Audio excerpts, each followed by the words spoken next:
2 minutes, 30 seconds remaining.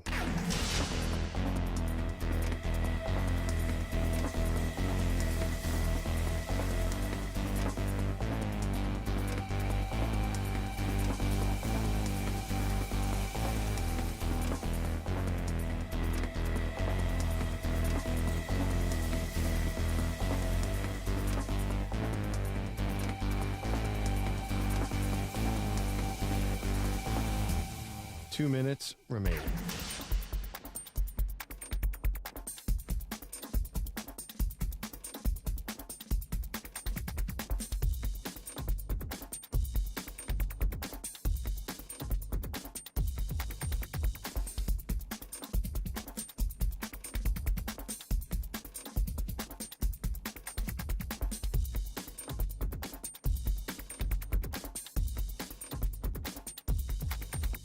One minute, 30 seconds remaining.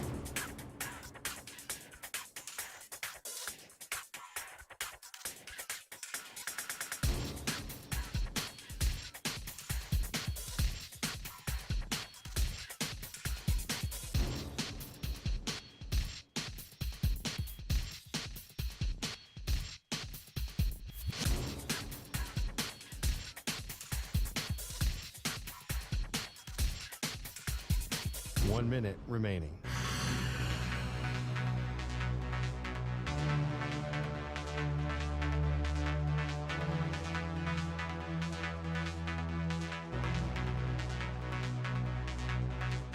Forty-five seconds remaining.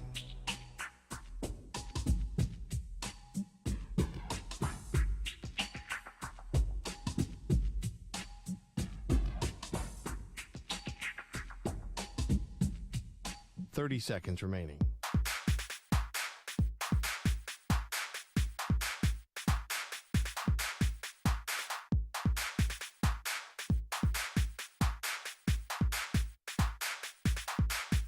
Fifteen seconds.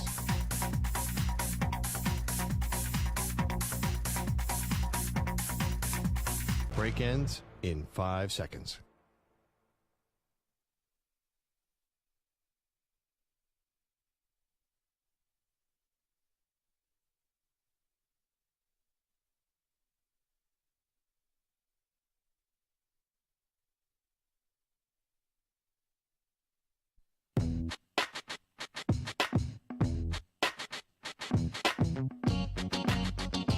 Who is left then? Washington State and Oregon State, right? Yep. They'll have to go somewhere too, unless you're going to have the Pac-2. That's the sixth matchup of the year between the Cougars and the Beavers. The Pac-2. It'd be amazing. Be like, Hulu's giving them $1 billion. If you're going to call it the Pac-2, you might as well flip that around and call it the Tupac Conference. What a dad joke. And his hologram can Can participate announce. in every halftime show. And the winner of the seventh matchup from Washington State, Oregon State, Tupac's hologram will announce. The last two Pac-12 commissioners were so bad, we just might have handed them the best idea they've had in 2 years. Absolutely. They are Maggie and Perloff on CBS Sports Radio. Aaron Rodgers is the new quarterback whisperer of the league, and everyone just has to get used to it. Hey, what up? It is Maggie and Perloff. Maggie Gray. Well, no Andrew Perloff. He's on a well-deserved vacation. Mr. Zach Gelb sliding in for Perloff today. Hey, Zach, how are you? I'm doing fantastic. Where does Perloff go on vacation? Does he go Aaron Rodgers and just sit in a dark cave? Or does he actually go somewhere fun? You know, Perloff would last maybe 15 seconds in the darkness retreat before he's tweeting from the darkness retreat. So, no, he is on I think I can say this, right? Perloff's in Europe. Perloff's on a European cruise with bougie. the family. I know. He's in Prague as we speak. So he wanted to make sure that we told everyone that he's been a Michael Lorenzen fan his entire life. Yeah. You know, Perloff's never heard of Michael Lorenzen until he threw a no-hitter for the Phillies last night. We'll get to that in just a moment. But listen, everyone's just going to have to get used to this is the new Aaron Rodgers. And he wants to be the big brother now of the league. Not big brother in I'm watching you sense. Yeah. The big brother, and I'm putting my arms around the league now, and I'm just going to give everyone a giant bear hug. And I think it's coming from a genuine place. I think that Rodgers is doing this because he's about to be 40. He has all this knowledge. And whether you think Rodgers is awesome or insufferable, he's doing this because he is trying, I think, to be the mentor that maybe he never got from Brett Favre. Maybe it's that deep-seated, but I buy this at face value. I think Rodgers has just found this new side of his personality. So I do give Rodgers credit, even though he didn't make it easier for Jordan Love in terms of the antics off the field. But the relationship between Rodgers and Love, from everything that we've heard, was actually in a good spot in unusual circumstances. And here's the other part of this, too. Brady was the guy for 2 decades, right? Him and Peyton Manning. Now Brady's out of the league.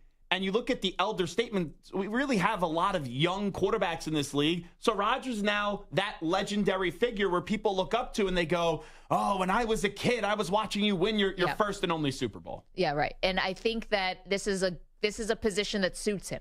Like, I made a joke yesterday that Rodgers is the guy who sits next to you on an airplane and starts talking and won't shut up. You know, he loves a captive audience, you know. But I think that it can be the same. Like, it can be maybe massaging his ego, and maybe he's doing it, yes, because he's the elder statesman now, the last man standing. It's like him, Stafford, I guess. Yeah, but Stafford's on that Ryan level. Tannehill. Yeah, not guys who are on his level, but I'm talking about age-wise. Guys who are close to him, at least. Russell Wilson was there. Yeah, we'll see about that. But it's like, I think that, yes, there could be like an ego part of it, but that doesn't mean it's not genuine. Like, if I go and volunteer at an animal shelter, it makes me feel good to volunteer, and I also help the animals. It doesn't mean I'm a bad person because it also makes me feel good, right? Like, just because it strokes Rodgers' ego doesn't mean he's not helping these guys. It doesn't mean he's not giving Zach Wilson valuable advice or giving valuable advice to Bryce Young yesterday as they're doing the joint practices. Or Dorian Thompson-Robinson, who's now his guy on Hard Knocks. His guy. I know, giving him the good tip there, use your legs, which I think Dorian Thompson-Robinson was probably going to do anyway. But you also don't want to be that guy where everyone starts becoming your guy, and then you start to wonder, am I just his guy? Am I actually his guy? Or does he just call everyone my guy? Yeah, right. So let's hear Rodgers.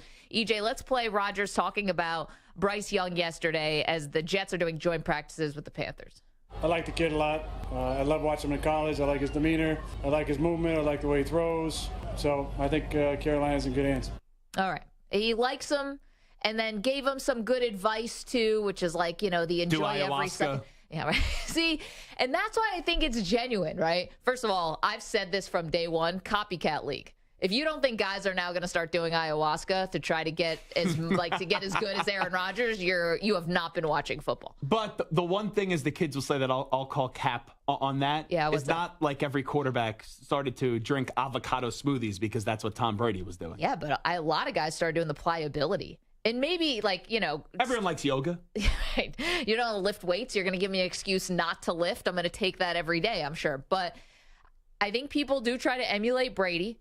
And I think people are going to emulate Rodgers, maybe with ayahuasca, maybe not. But he's so open and honest about the drug use, right? Like, why wouldn't he be genuine about this? You put yourself out there that you're doing these mind-altering and mind-bending drugs. You know that you might lose a few people along the way. That's not going to be popular with everyone. In some ways, it's kind of made of a punchline. People think he's like Cheech and Chong or something. But more acceptable now in 2023. That's true. But, like, yes, he's not stepping out in 1998 saying this. I agree. But it's like he's honest about that. He's honest about other things in his life. Why wouldn't he just be honest about wanting to mentor these guys? So, yes and no. And the only thing I'll push back on is when you say you like everybody, and I haven't heard him be critical of anyone so far in the quarterback position. One thing when Sean Payton goes after Nathaniel Hackett, who is his BFF. Yeah. But naturally, we all know this. There's people you don't like here. There's people I don't like here. And I'm sure there's quarterbacks that Aaron Rodgers We're not going one more second without you telling us. Not me. We're doing Bleep, Marry, Kill, Zach Gill. Okay, you want me to give you the whole list here? Samter sucks. EJ's horrible to work with. Perloff annoys me way too much. Hickey has a mustache now. Sully's just there for the handouts at all these events. I'll put up with all slander except against Sully. Hickey sucks. Geez, Zach, do you like anybody? I'll see myself out. But you're right. If you like everybody, does it come off as a little bit phony? I don't know. I wouldn't go as far as to call him a phony. Just because he wants to help people doesn't mean it's coming from a bad place. That's my take. And that's the other part, too. Now, every time, you can't just be nice and benevolent without someone chiming in on Twitter X, whatever we call it these days, and they go, oh, is this just so you could get the rounds of applause on social media? And part of that is, yeah, sure, Rodgers wants the praise. Rodgers loves when people stroke his ego. But I'd be hypocritical if I got here on the air and said, oh, yeah, Rodgers only doing this for himself and only himself, because everyone does things for themselves, even when they're helping others out. YouTube.com/CBS Sports Radio is where you can watch the show. And I appreciate this very much from Jeffrey Howell, who's in our chat, as we say good afternoon to the Weedos and the Purple Drinkers. Having Maggie and Zach together is like having cake and ice cream. It's like an ice cream cake. And I'm so glad that Jeffrey brought up ice cream. Oh, yeah. Here we go. Because out of the kindness of his heart and maybe the craziness of your brain, because I want to know if maybe you're doing a little ayahuasca today. Maybe it's for my self-interest. Perhaps. Want a viral moment? We're going to get one today. Zach knows that on this show, we're kind of fond of doing some food challenges around here. Just a little bit. It's kind of our thing. Or peanut butter jelly. Peanut butter jelly. At some point, someone's eating a loaf of bread. You can all see where this is going, people. We're not making it. This isn't rocket science. So Zach noticed, we all got an email today that there's an ice cream social happening in the office. It's going on right now. And then Zach sent a story from the Philadelphia Phillies, their second baseman. You want to fill it in? Yeah, so Bryson Stott, there's been some rumors that he likes to eat ice cream with ranch on it. Ranch dressing, people. Ranch dressing. Which ranch is disgusting. On purpose. Yes. I'm not a ranch person either. I'm a blue cheese person. Thank you. But ranch on ice cream. And Zach has said he's going to give it a shot. Oh, we have Bryson Stott. All right, here he is explaining it all. So we're playing, it had to be Fortnite. And I just see the ranch sitting right in front of me. I'm like, I'm putting ranch on my ice cream. Shut up. And he goes, wait, did I just hear that? So I'm just doing it. Have my bowl, put it to the side, and I scoop a little bit, put ranch on it. And I send him a picture. And within 30 seconds, it was on Twitter. And I was just getting hate mail in a sense that I should fire my taste buds. I mean, you put that out there, you know it's going to get a response. Now, he didn't say whether did he eat it or he just did it for the photo. Oh, I think he ate it. Yeah. Well, I'm just going to assume here, and you know what happens when you assume. Yeah. I think there was some performance-enhancing substances being used, potentially, where you'd be in the state of mind, like a Bill Walton, Aaron Rodgers state of mind. Yeah, Willie Nelson. Yes, where all of a sudden you are saying, oh, I'm getting some ice cream. Oh, there's ranch dressing. You're only in that state of mind to think, I'm going to put the ranch dressing on the ice cream, because it is repulsive. Yeah, Zach, just say it. He was high as the sky. No, we don't know that. This is all in our mind. I don't want to get sued. No, but you're playing Fortnite. You're putting ranch on stuff. I got so many questions. The only answers could be weed. It's all there. Bro, there's ranch dressing right there. Let me put it on the ice cream. Get me some sprinkles. Well, that's the other thing. Why is the ranch just sitting out? Everyone knows you open this thing, you got to refrigerate that. Okay, anyway. You know what it may be? Bryson Stott may be also a big fan of wings, and he may be a loser that puts ranch on his wings. Because I can't stand that. That's one of my biggest PSAs. Yeah. If you go ranch over blue cheese on wings, I don't want to be friends with you. You realize that's going to look cute today, because you're putting ranch on ice cream. Yeah. Like the ranch on the buffalo wings, this is like the minor leagues compared to what you're doing today. I guess Zach and I aren't friends anymore because I'm all about ranch over blue cheese. Ugh. And I once saw Samter coming out of a wing joint in the city. But come on, Samter. No offense. I don't think people go to you for food takes there with your emaciated body. No, we definitely don't. You haven't seen my stomach lately, have you? So we have a couple things here. So Zach's, no buildup on this. We are doing this today. Zach, we have the ranch. We've got the ice cream because of the ice cream social. Brooke, our intern, is here. She's going to get the ice cream. Now, the big question is, what flavor? And I'm going to be honest, if you thought you were getting out of this with vanilla ice cream, you're way off. This is not a vanilla show. I wasn't expecting just vanilla ice cream. No shot you're getting away with just ranch, cold ranch. Like, with vanilla is like nothing. Yeah, that'd be boring. So what do we have as our flavors? There are 4 flavors. There is the aforementioned vanilla. Wow, wait for the company to really splurge. 4 whole flavors, huh? Chocolate, strawberry, the Neapolitan 3 flavors, and what I just had was a mint chocolate chip. You already had some? It started 10 minutes ago. I got there before they started. I got there at 2:58. One demand here. Yeah. I will not do mint chocolate chip. I think you have to. Oh, I think now that you said that, you have to do mint chocolate chip is horrible. It is an overrated ice cream. I'm not a big fan of strawberry, or am I? I would say anything but the mint chocolate chip with ranch. You want me to vomit on the air? Yep, you do. I know the answer to that question. I'm going to be honest. You brought it up. Now, listen, we can put it to a committee vote if you'd like. Oh yeah, this is a wonderful committee.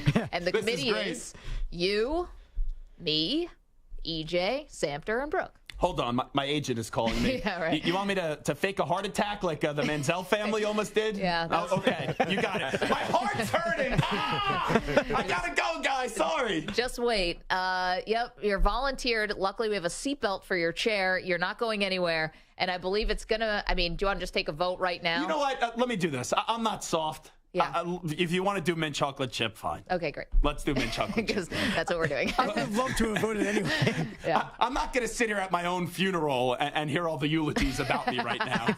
Zach was a horrible person. What a bloviating jackass. I don't need to be here to hear that right now. We would never say that to your face. Okay, 855-212-4CBS, 855-212-4227. So Zach is eating ice cream with ranch dressing on it today. We've got that going on. We also have, again, Aaron Rodgers now just giving one big bear hug to the league. Are you buying it that he is mentoring these young quarterbacks out of the goodness of his heart, or is this just pure ego? By the way, yes, I'm just wondering here, and maybe we want to put this up to a vote as well. Yeah. Is Maggie going to let me eat this ice cream alone and not even take one bite and be a good teammate that I always hear that Maggie Gray is? I know. I'm so glad that's my reputation, by the way, because I worked very hard for that. But I'm still recovering from eating an entire jar of jelly. Oh, that was a while ago. It really wasn't, though. And I have not had jelly since. Too soon. It's never. But is this comparable? Jelly, listen, ice cream, and ranch. I've already done my part here. She's also drank stuff through a hot dog straw, so that also. True. I drank water through a hot dog straw. Oh, I did that at Mraz's house once. Yeah, it was. No, thank you. It's bad. It was fine. See, I think you have a higher threshold than me. I think you'll be fine on this challenge then. The hot dog was not that bad. The disclaimer, though, that I need. Yeah. The ice cream, it better not be melting. It can't be. I just puked. It can't be mush, because if you have mush and the ranch, it's gonna be bad. This whole thing's going to be bad, dude. I got to break it to you, and I hate to be that person, but whether the ice cream is half melted or hard as a stone, it is going to suck to eat this with ranch. Yeah, I still believe in Santa Claus, too. What, are you going to tell me that doesn't exist as well? 855-212-4CBS, 855-212-4227. So you are welcome to, of course, listen to the show across the country, our amazing CBS Sports Radio affiliates, the absolutely free to download and crystal clear Odyssey app, Sirius XM channel 158. But if you'd like to watch this, the only way to do it is youtube.com/CBS Sports Radio. So, can I put this on my OnlyFans, by the way? You've got some weird followers. Yeah. 855-212-4CBS. If it could only be as easy as just eating the ice cream to get the OnlyFans. Yeah, I'm not really that concerned on this one. I'm really not. You're underestimating. What's the worst thing that's going to happen? I'm going to barf on the air? Let's get the janitors on standby. I know. Calling it now. Poor Yusef. Let's let him go home for the day. Denny, I apologize in advance, by the way. He doesn't deserve this. 855-212-4CBS. Okay, so Aaron Rodgers on the table for you. Zach eating ice cream with ranch dressing on the table for you. Also, guys, get this, a surprise cameo in the Johnny Manziel documentary, which I finally watched last night. So I'll give you a hint. She's got brown hair. She loves the Bills. She once ate a jar of jelly. Does her name rhyme with Schmaggy? It may. I still don't get who it is. It could be anyone. Who was in the Johnny Manziel doc? I watched it last night. You're going to find out. Don't move. Maggie and Perloff with Zach Gelb in for Perloff today. We're on CBS Sports Radio. Back in moments. You're in a 5-minute break.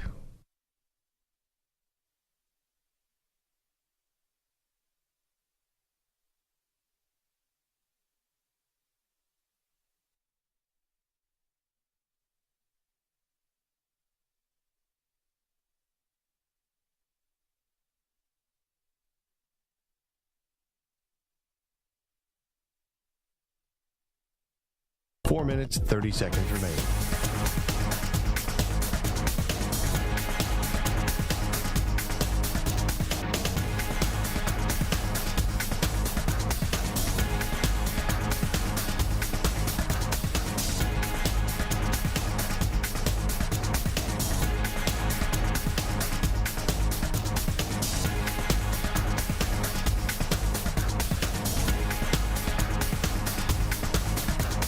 4 minutes remaining.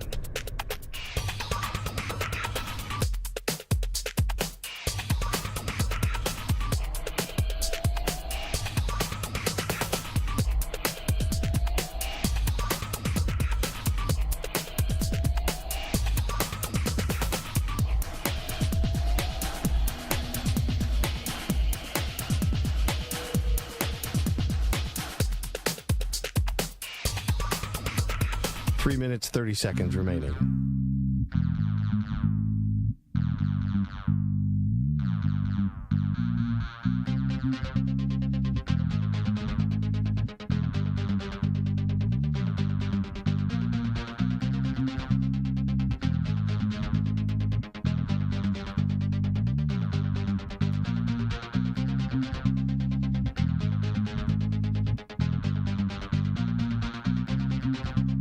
Three minutes remaining.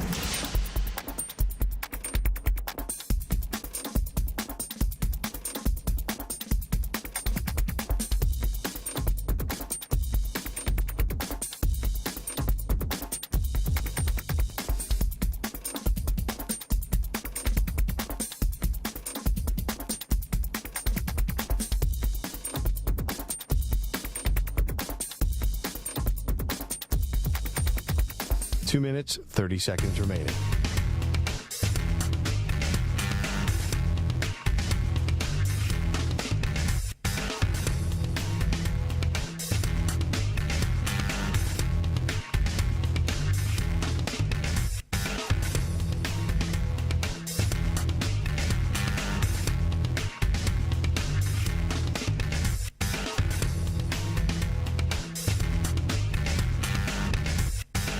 Two minutes remaining.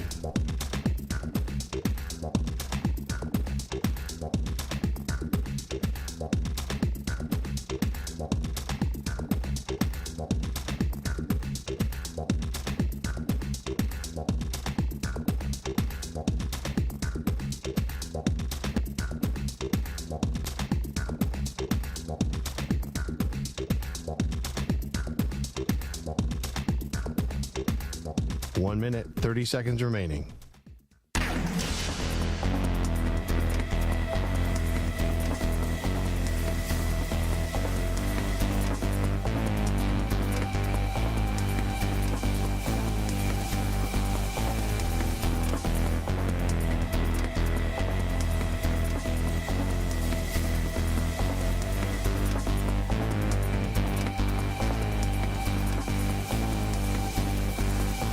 Minute remaining.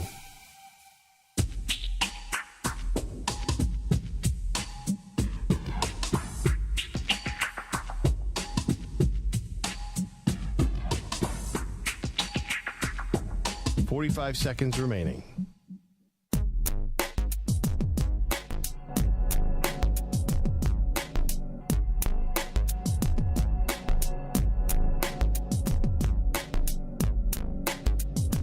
Seconds remaining.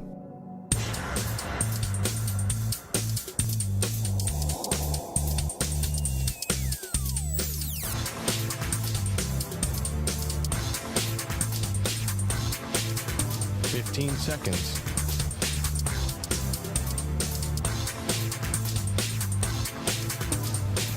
Break ends in 5 seconds.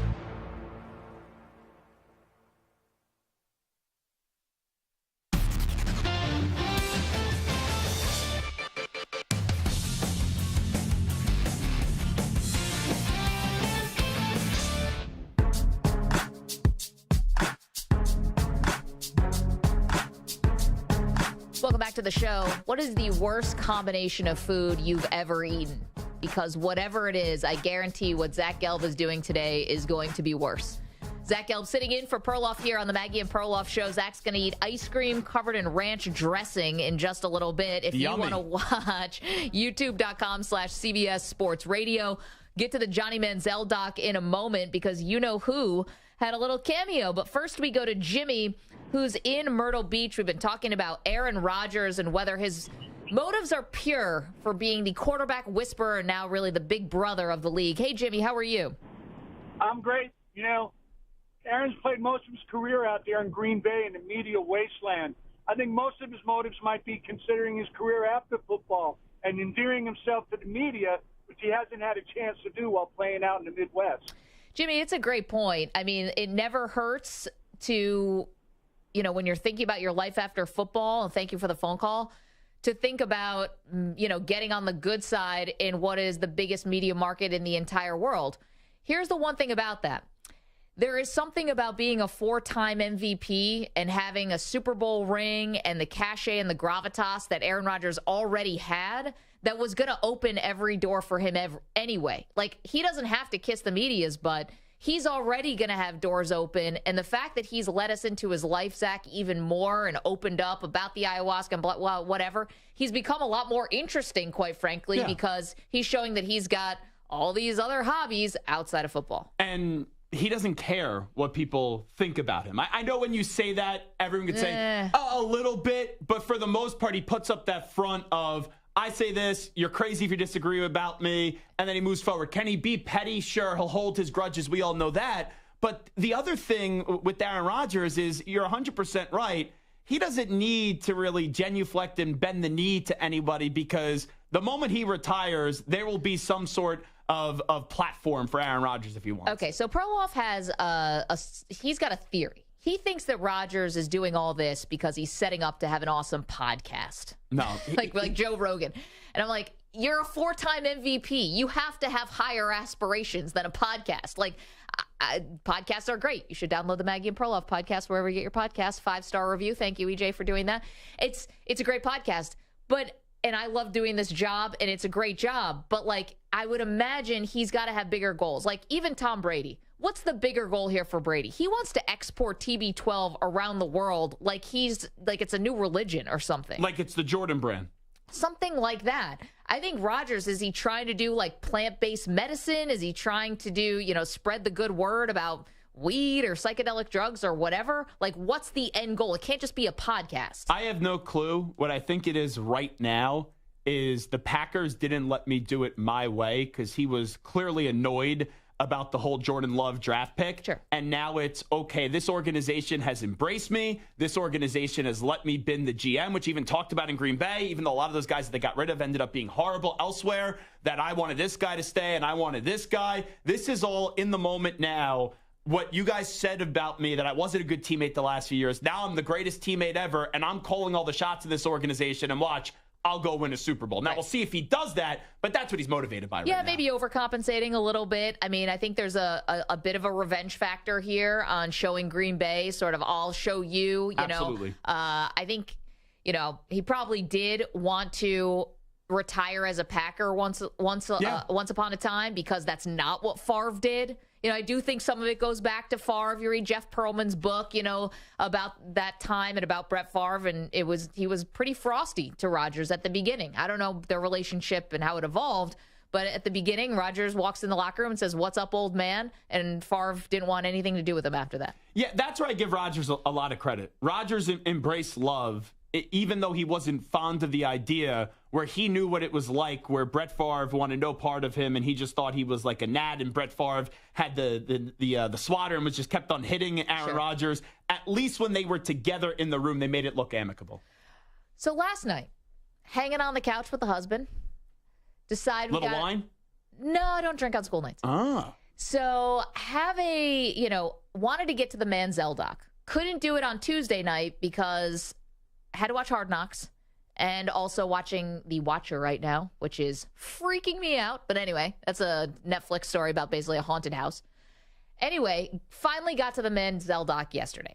So last night, watching it, all right, now we're getting the rise of Johnny Manziel, and here we go as he beats Alabama and Tuscaloosa, and you got Cliff Kingsbury there and giving all his comments, and here comes the montage. The montage of the rise of Johnny Manziel. And as I'm watching, all of a sudden, I see and hear this. A young man they call Johnny Football. Johnny Football, huh? Yeah, Johnny Football, Johnny Manziel. There I am. That's me. I know that voice from somewhere. Hey. And it's my face, too. Now, flattered as I am to be in the doc. They didn't take whatever gold came out of my mouth right after I said Johnny Football, Johnny Manziel. I don't know why they needed me for those little specific. Everyone knew his name. It's the name of the doc. Think about the producer or whoever who had to sift through hours and hours and hours of sports, radio, and TV film to get people just saying Johnny Football, Johnny Manziel. And I'll take a bow. So I saw your Instagram post about this, and I was about to watch it as well last night, and I ended up watching it, and I loved it. Yeah. So I knew that you were coming up in the documentary, and I'm watching, I go, I never knew Maggie Gray was on Good Morning America. And then you said to me, yep, never worked for GMA. No, it looked like it, though. It looks like GMA. And I'm going to be honest with you guys. Now, this was 10 years ago, okay? This is the rise of Johnny Manziel is like 2012. Folks, before Maggie's going to say what she's about to say, just know this is when you get to a level of stardom with what she's about to say. No, it's not stardom. It's called senility. I have no recollection of doing this. I don't know what network it is. It's definitely me. It's because you can see my face and it's my voice. I don't know what network it is. I don't know what I'm talking about. I mean, I know what I'm talking about, but I don't know what the context was. And I don't know who I'm speaking to. So you were doing an Aaron Rodgers? Were you on some ayahuasca or something? You taking some kind of psychedelics during this time? EJ, at least there'd be an explanation if I was on something. There's no explanation. This was 10 years ago? It was 10 years ago. I was at Sports Illustrated, so I know that. There's an SI cover in the background. From what I can gather from the context clues, I got to Sherlock Holmes this thing. I think it was probably the end of the year, and they were doing like the top 5 biggest sports stories of the year. Oh, okay. And that would be something at the time. Sports Illustrated and CNN were both owned by Time, and they would call me in if they needed like a sports talking head. And that must be what it was. Maybe you were partying as much as Manziel was. That's why you can't remember this. I guarantee I wasn't. Townie Maggie is a thing from what I hear. Townie Maggie, yeah. That's when she rolls up the sleeves and has to get dirty. Tom and Marty's Here We Come in Binghamton. my picture's up in the back. I forgot that Zach used to party in my hometown. So I don't know what that was, but I'm in the doc. So there we go. Congratulations. Well, thanks. Look at us here at CBS Sports Radio. Zach, you were in the Manti Te'o doc. It's always a little fun when you pop up on screen, and especially when you had no idea. Now, you being the big star that you are, I feel like you just looked at it and said, okay, give me another day that ends in Y. Your husband probably was going nuts and jumping up and down like a fat kid in a candy store. No, my husband was like, oh, cool. Oh, that's obnoxious. He's got to really embrace it. No, he was happy, but he's like, oh, great. He's been with me every step of the way. We met long before I was doing any of this stuff. So he's seen the good, the bad, the ugly of all of it. So he's like, oh, cool. The good, the bad, the ugly. I like how you phrase that. He's like, I mean, you interviewed Magic Johnson. Like, yeah, this is cool. You're in this doc. But no. He was excited by it. But the documentary, you mentioned you watched it and you liked it. So did I. I have there are a couple wild things about this doc. He's a perfect character, Johnny Manziel, to really go back through and dissect his career, because it is exactly what it looked like from the outside. It was someone who rose to stardom, who was incapable of handling it themselves, because how would an 18 or 19-year-old kid be ready to handle something like that? And it also showed all the people who were relying on him who couldn't hold him accountable. In some ways, very Ja Morant-like, if you will. You have someone who wants to blow off steam or needs to blow off steam, and that's just their personality or whatever. And you have so many people who are relying on them, that Cliff Kingsbury, Kevin Sumlin, who was the head coach at the time, all the administrators at Texas A&M, his own parents, nobody could hold him accountable because everybody is like revolving around him. He was the sun. And I also thought, if this was today, not that it probably changes the end result, because he clearly prioritized partying and trying to be a wannabe frat star more than being a great quarterback. But what he was doing was signing autographs and getting a ridiculous amount of money. Imagine how much NIL money he'd be rolling in right now if he was actually allowed to do this at the time. Oh, yeah. I mean, he'd be probably more set up than he is now. He wouldn't need the NFL. They don't go into his finances. Like, we don't know. I kind of assume he's broke, because I Googled his net worth. Now, that's not reliable because it says I make $1 to $5 million a year. Oh, can I borrow $5? No, thank you. I would go to venture that your net worth's in a little better spot than mine is, if I'm just going to go out on a limb here. But it said $6 million. Take it for what it's worth. which for the stardom that he was is low. Very low. Very low. Now, listen, you become a Heisman Trophy winner, you can probably, and a legend at Texas A&M, you can probably make a good enough living off of appearances and stuff like that, I would imagine. But, that part of it, there's another part of it I thought was a little bit interesting and I thought was very real, which is he talks about the drinking and drugs and how it affected him. He got so low that he wanted to just sort of party till the point where he wanted to commit suicide, right? It's really gets very dark. Bought the gun. Bought the gun. You see him in the documentary now in present day, and he's still drinking. So it's not like he's done. I guess maybe he's got just a better handle on it now, because sometimes you see when people have these problems with drugs and alcohol, they really have to quit doing that. He has not quit doing that, and it doesn't look like he's being reckless, but at the same time, he hasn't cut it out of his life completely. I don't know what the relationship was of the lady on the screen, but she said that she knows what he goes through. I think it was a family member, maybe a sister. It wasn't his mother. But I know what he goes through and how bad it is each and every day, just to live out life right now. Yeah, that was his sister. Okay. Yeah, and that's like, okay, this thing is like ...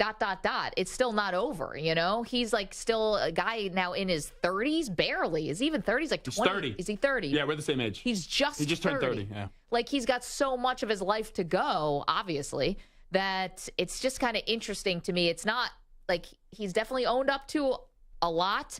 He is acknowledged how he failed in the NFL. And here's one for you. He does not blame the Cleveland Browns.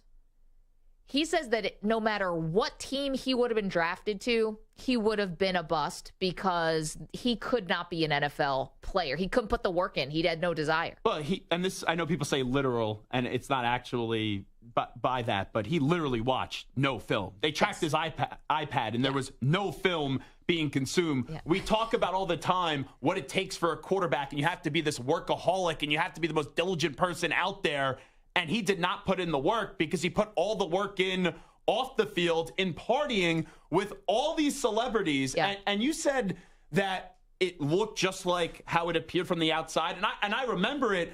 And I actually thought it was worse because when Cliff Kingsbury's talking about how he goes to the walkthrough, which is the easiest thing, and he was just coming from a party and he was sweating in the walkthrough, it's amazing that he got to the level that he did. And it's impossible when you're watching this to just say, if he didn't get addicted and if he was able to handle the fame and not party as much as he did, he could still be playing in the NFL right now and taking the league by storm. Yeah, I just never felt like the pros were something he was going to be able to do because he didn't have that extra gene, or that extra gear, that extra drive. You're right. So in terms of crazy things that happened in the doc, you mentioned his agent says, he watched zero. GMs are saying he's watched zero film. He's like, well, he's got to watch some film. It's like, no, zero film. Here's another one from his agent, Eric Burkhart, who's in the documentary, telling a story about how when Manziel couldn't not like smoke weed or do drugs or whatever for a month before the combine. He messed up. And here's how his agent tried to get him out of it. I call Paul and Michelle. I'm like, okay, you are checking yourself in the hospital, Paul, with like heavy heart so that Johnny can divert and come to the combine for 12 hours so that it doesn't look weird and put him on a plane down to see Dad who was in the hospital. I'm so sorry, but we'll reschedule these interviews. That was my strategy. And Paul's like, okay, Michelle, you're going. And like, she's crying. I knew he would do this. I'm like, he goes, I've been passing these tests at A&M for a while, which I come to find out on my own. It was their like 4-string backup quarterback that was for him at A&M. I mean, one of the more genius things I've ever heard. What? Yeah, so Manziel's going to go to the combine, doesn't know if he can pass a drug test. They're going to have him there for 12 hours, and then Dad's going to fake a heart attack so that he has a reason to leave the combine. Every agent has some slime ball in them. You have to in order to be an agent. How you even think about that? You could be the most creative agent ever, and I would never put on my bingo card, player can't pass the drug test, let's have Dad fake a heart attack. And he even says it, Eric Burkhart, in the clip, guys, I'm really sorry to have to do this, but we have to do this. And then Johnny Manziel, like a great partier, finds a way to pass the drug test. Yeah, and another way where he's just not going to be held accountable. But doesn't it make you want to go back through the combine and be like, did anyone, well, we know with Jalen Carter, that was very different, but like, did anyone up and leave because of a family emergency? Meanwhile, it probably was a Burkhardt client. But you would be like the biggest like human trash in the world. Imagine if we get on the radio when Manziel's dad fakes a heart attack. Yeah, I actually don't believe this one. I think Dad's faking it. He's milking it. Yeah, let's get Dad on the horn. Here's another one from Eric Burkhardt about Manziel. Houston had the number 1 overall pick that year. They ended up taking Jadeveon Clowney. But here's how Manziel blew his chance at being the top pick. I get a call. He was golfing today at River Oaks Country Club, and it got back to the owner's family, basically, that Johnny, by hole 5, had taken his shirt off, looked intoxicated, and broke multiple clubs over his knee and threw him in the pond. There goes Houston.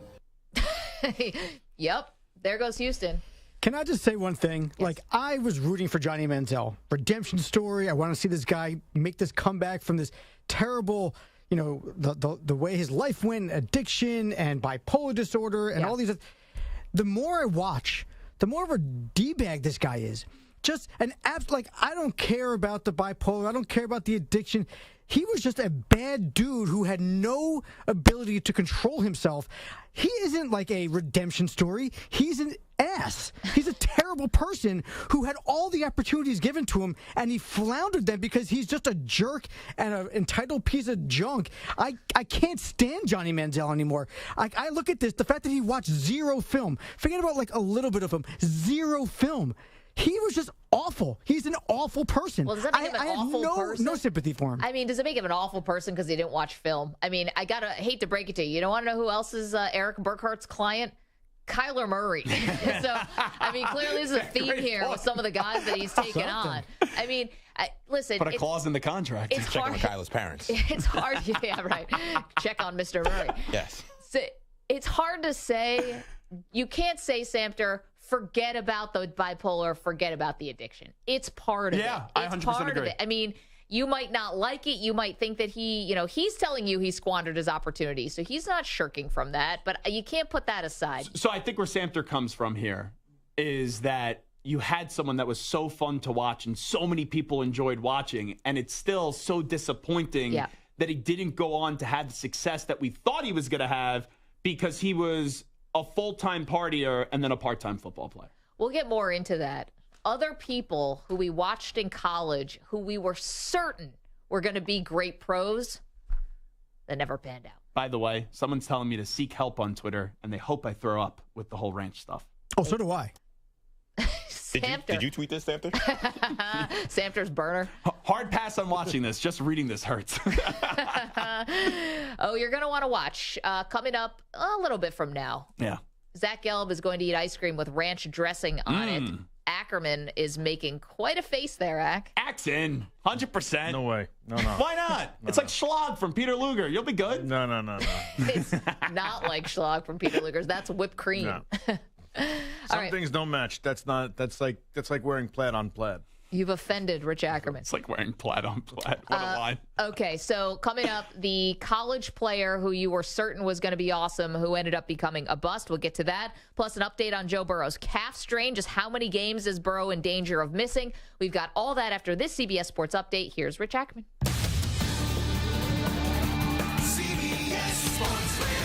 Sports Flag. Week 1 of the preseason begins tonight with the Texans and Patriots in New England. The first professional action for second pick overall C.J. Stroud and Anthony Richardson, the fourth pick by the Colts, will start their preseason opener. The Seahawks and the Vikings meet in the second game of the night this evening in Seattle. Baseball this afternoon, several games, and a couple of them already finals, as Baltimore now has a 2.5-game lead in the AL East after edging Houston in the series finale 5-4 as Dean Kramer won his 11th. Adley Rutschman and Ryan Mountcastle with home runs for Baltimore in that one. Detroit got a two-hitter from Reese Olson and two relievers to blank Minnesota by a score of 3-0. Riley Green with his 10th home run of the season in that one. Matt Olson hit his 40th, but it wasn't enough for the Braves, who fall in Pittsburgh 7-5 as the two teams split the 4-game series. Later this evening in L.A., Clayton Kershaw is back on the mound, making his first start since June 26th when he held the Rockies to just one hit in 6 scoreless innings. They will host Colorado this evening. I'm Rich Ackerman. Football season is almost here. From the college game to the NFL, no one has you covered like CBS Sports Radio. Find us 24/7 on your local Odyssey affiliate, SiriusXM Channel 158, streaming online, or the free Odyssey app.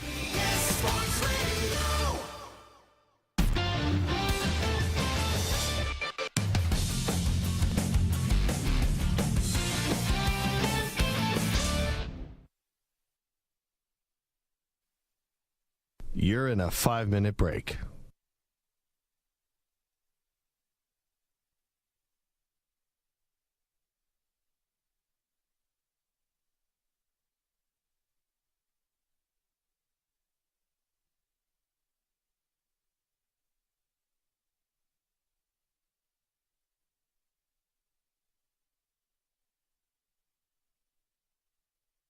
Four minutes, 30 seconds remaining.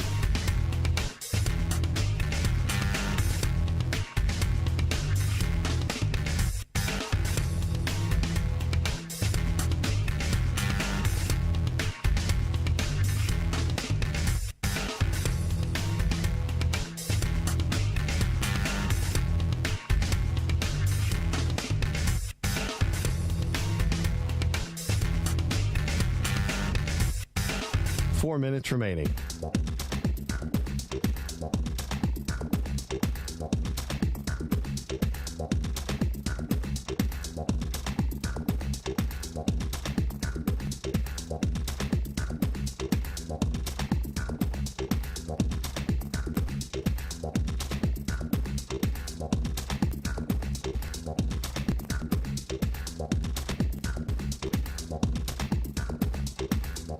Three minutes, 30 seconds remaining.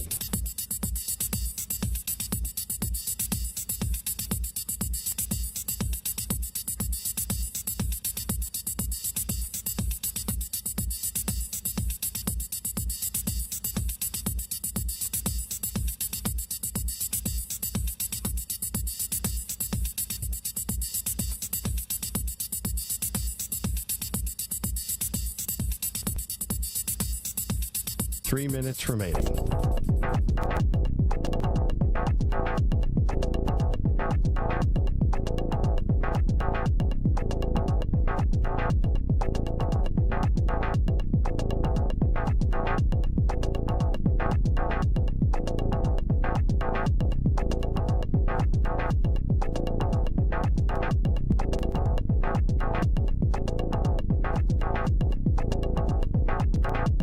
Two minutes, 30 seconds remaining.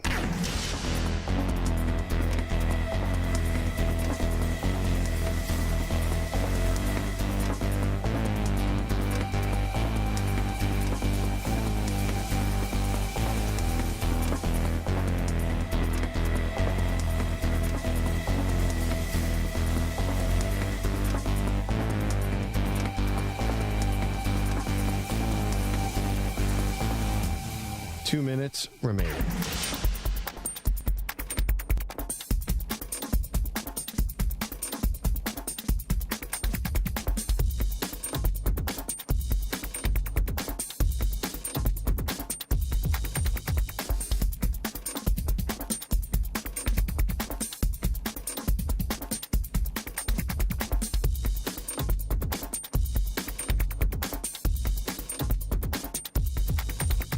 One minute, 30 seconds remaining.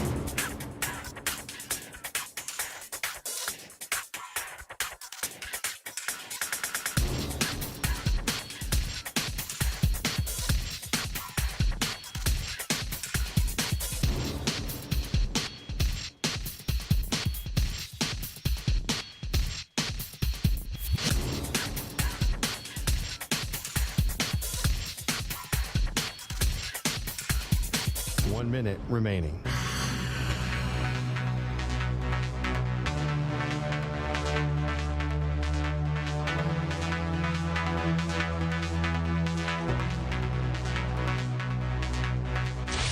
Five seconds remaining.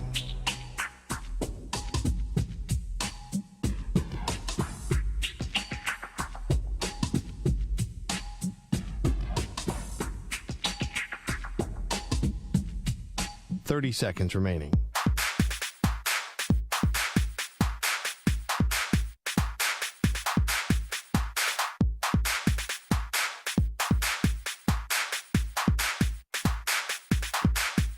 15 seconds.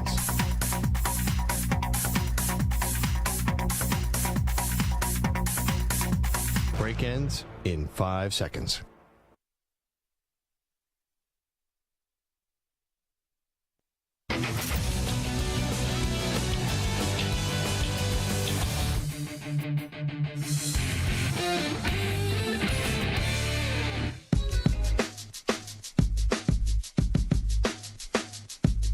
Welcome back to Maggie and Perloff. Zach Gelb is in for Andrew Perloff today. So glad to have you. Want to watch the show? YouTube.com/CBS Sports Radio, where Zach has volunteered, let HR know, volunteered to eat ice cream with ranch dressing on it. Something that was started by a Philadelphia Phillies Bryson Stott, yeah. second baseman. So. My mother may disown me after this. She just texted me. She said, ice cream with ranch? Yuck. What type of animal are you? So, thanks, Mom. Hi, Mom. Yeah. Hi, Mrs. Gelb. Love you, too. Thank you for watching, and also hit subscribe, youtube.com/CBS Sports Radio. We've been talking about the Johnny Manziel doc. Shocker, I made a small cameo in the documentary. Patrick is in Myrtle Beach listening on 100.3. Hey, Patrick, how are you? I'm good. How are you? Excellent. What's on your mind? All right. So as far as he goes, from my own personal experiences, I can truly understand how bad those vices can drive you into the ground. But all these problems all circle back to one big thing, and it's the fact that he was raised with a massive jet black spoon in his mouth, not stainless steel, not a silver spoon, a massive jet oil black spoon. But is that actually true? Because if you watch the documentary, they made that up. So I don't know what kind of money he comes from, but how many times was that debunked in the doc? What's it called? I didn't watch the documentary, but his great-grandfather found oil in Texas in 1930. So, I mean... So, Patrick, it's funny that you mentioned that because it is a thing in the doc. And if you are into that kind of thing or, stories like that, I think you'd enjoy it. And I have nothing to do with the documentary, but it's on Netflix. But And make sure you take a photo of Maggie in the doc and tweet it to her. Just make sure you do that. Tell me how good I looked 10 years ago. But anyway, so they do say in the doc that, and his friend was working as a business manager, sort of. Good formula for success. All right. Your 20-year-old friend is your business manager, and also your wingman who you're just partying your face off with. So, I wonder who's keeping track of the money. But anyway, he says that they needed to basically outfox the NCAA because Johnny was signing these autographs and he was getting paid for it. And they needed, they were hiding that obviously from the NCAA because it was against the rules. And they needed a reason for why they were wearing Rolex watches and why they were taking private jets places and how are they front row at a basketball game that the seats cost $10,000 to get to. Partying with Drake, too. Right. So according to the friend, who now Manziel is estranged from, he made it up and said that Manziel came from all this oil money and that explained it. And then that narrative kind of turned on him because he did get the reputation, oh, you're a spoiled brat, you're just a spoiled rich kid. And it turns out, according to them, none of that is true. Yeah, and I'm not saying that his family doesn't come from money. I don't know that, but I always thought that what the caller just said was true as well until you watch the documentary. The one part that doesn't make sense, and I'm glad you brought it up, was the friend. Yeah. So the friend even kind of felt really bad because he goes, I understood that they were going and you had to go professional and you needed other people in there to kind of manage everything. But I really like Johnny. We didn't have to stop being friends. And that was the weird part. I thought they maybe come together on camera, have a little kumbaya moment, but they don't like each other anymore. Or Johnny doesn't like him. Or just can't reach back out to each other, Yeah, or as someone just either the friend probably feels like it's on Johnny to reach out to him and maybe Johnny feels like it's on the friend.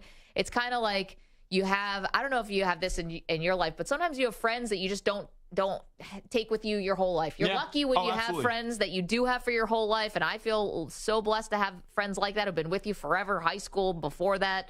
But sometimes you just don't take everyone with you. And it kind of feels like that. Yeah, but maybe there's a little shame involved too. You sometimes have really close high school friends, and then you go to college, and then you never talk to the high school friends. Although now with Facebook, I know exactly what everyone's doing. Facebook, I can't. It was my birthday yesterday. If you didn't wish me happy birthday yesterday, I don't need the direct message. Hey, how you been? What are you doing? Blah blah blah blah blah. Like a day after, and I know it's gonna go on for a week. Just shut up. I don't need your happy birthday wishes. Okay, be honest. You're bad. What do you mean? you can take your birthday off of your Facebook. Oh, that's a great idea. You can do that. You can hide it. You can hide it on Twitter. You can hide it on Facebook. Oh, wow. That's a bad job out of you. Okay. Maybe Maggie Gray will be my social media manager, and then I won't talk to you in 5 years. Can't wait. I think your punishment is for your one-day belated birthday is to eat ice cream with ranch on it. Wonderful. I'm all in. I don't look at this as a bad punishment. Worst case, I just throw up. I mean, Fudgy the Whale and Ranchy the Whale. Oh, They're all God. about the same. Wait, worst case, you just throw up? Yeah. Like you enjoy puking? No one does. No, I don't, stinks. but worst case, that's all that's going to happen. But that means you're going to like boot and rally on the show. I got to do sports talk with you for like another hour and a half. Yeah, you got to sit right next to the vomit bin. That's it. Listen, I vomited in these studios before, but I wasn't proud of it. I wasn't like, reveling in it like you seem to be. I just don't think this is a big deal. I'm going to eat the ice cream. It's either going to be somewhat surprisingly good, which I don't think it's going to be the case, or I'm just going to want to throw up. That's about it. Take it from a veteran. Maggie's a veteran when it comes to this eating disgusting stuff in the studio. I know. You might not be about this life, Zach. I don't know. I'm a little worried now. You're coming in a little confident, a little like Johnny Manziel, just thinking, I don't need to watch film. I got the money signs. I can just show up and I got the money signs. He's like holding up the ranch like it's a phone, like Johnny used to do with the stacks of cash. Like, I'm going to Vegas. I'm going to party, and then I'll come in here sweating in the next segment as we go through the walkthrough. A fake beer, a fake wig and mustache, like Johnny thought he could sit at a blackjack table at the Bellagio. Moist is in the chat, youtube.com/CBS Sports Radio, say, Maggie asked Zach about his love for rice pudding. Oh, I do love rice pudding. I don't get why people think that's a controversial opinion. I'm a fan of rice pudding. It's making some sense here. If you like the texture of rice pudding, clearly you'd be an ice cream with ranch dressing person. I hate ranch, though. That's the thing. I despise ranch. That's why this could go really bad. Forget the ice cream, just the ranch. You're welcome to weigh in. Johnny Manziel, Aaron Rodgers, disgusting food combinations that maybe you've tried in your life. Zach will eat the ice cream with the ranch in the next hour because the company ice cream social is about to end. Also, new revelations about Phil Mickelson and gambling. You have got to hear these details. We will have them for you in just moments. Don't move. It's Maggie and Perloff with Zach Gelb in for Perloff. Legal, save me.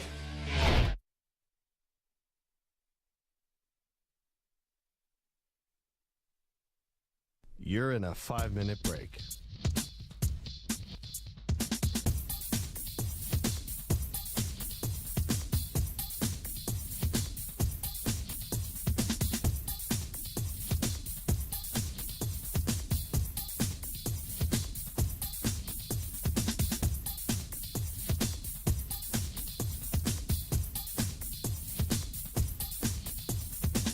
Four minutes, 30 seconds remaining.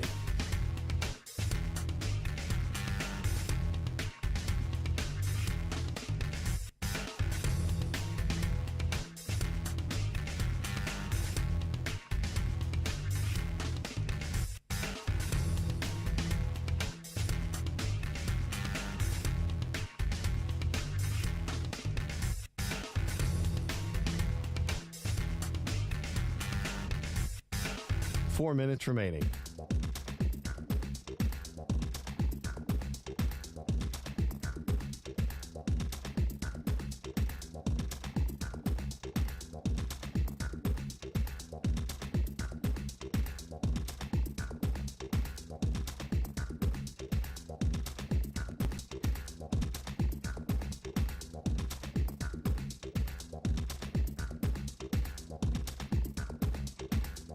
Three minutes, 30 seconds remaining.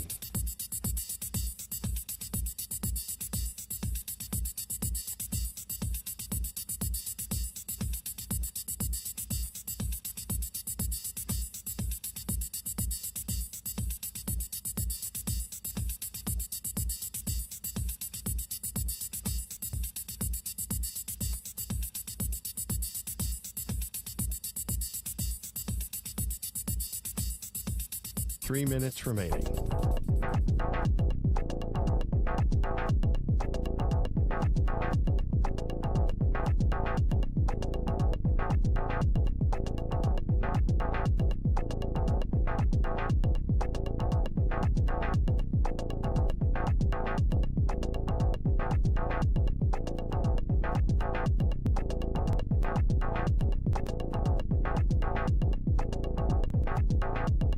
2 minutes, 30 seconds remaining.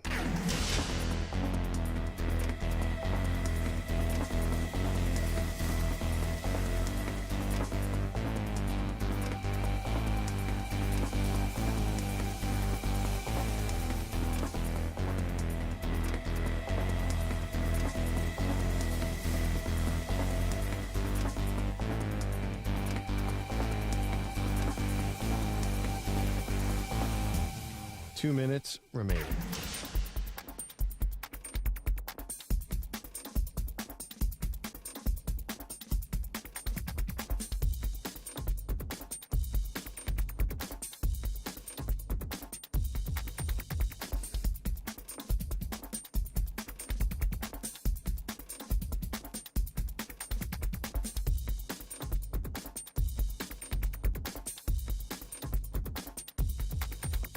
One minute, 30 seconds remaining.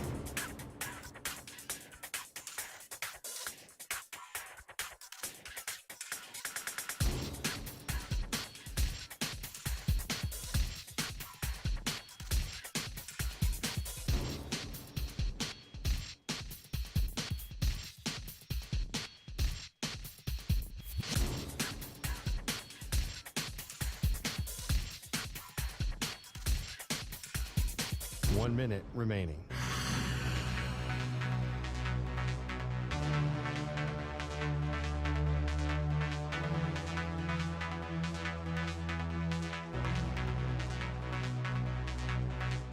Forty-five seconds remaining.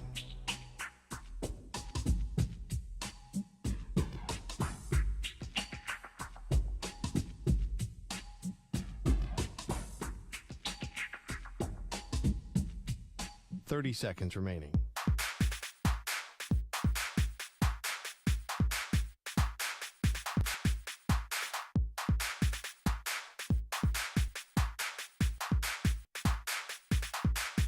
Fifteen seconds.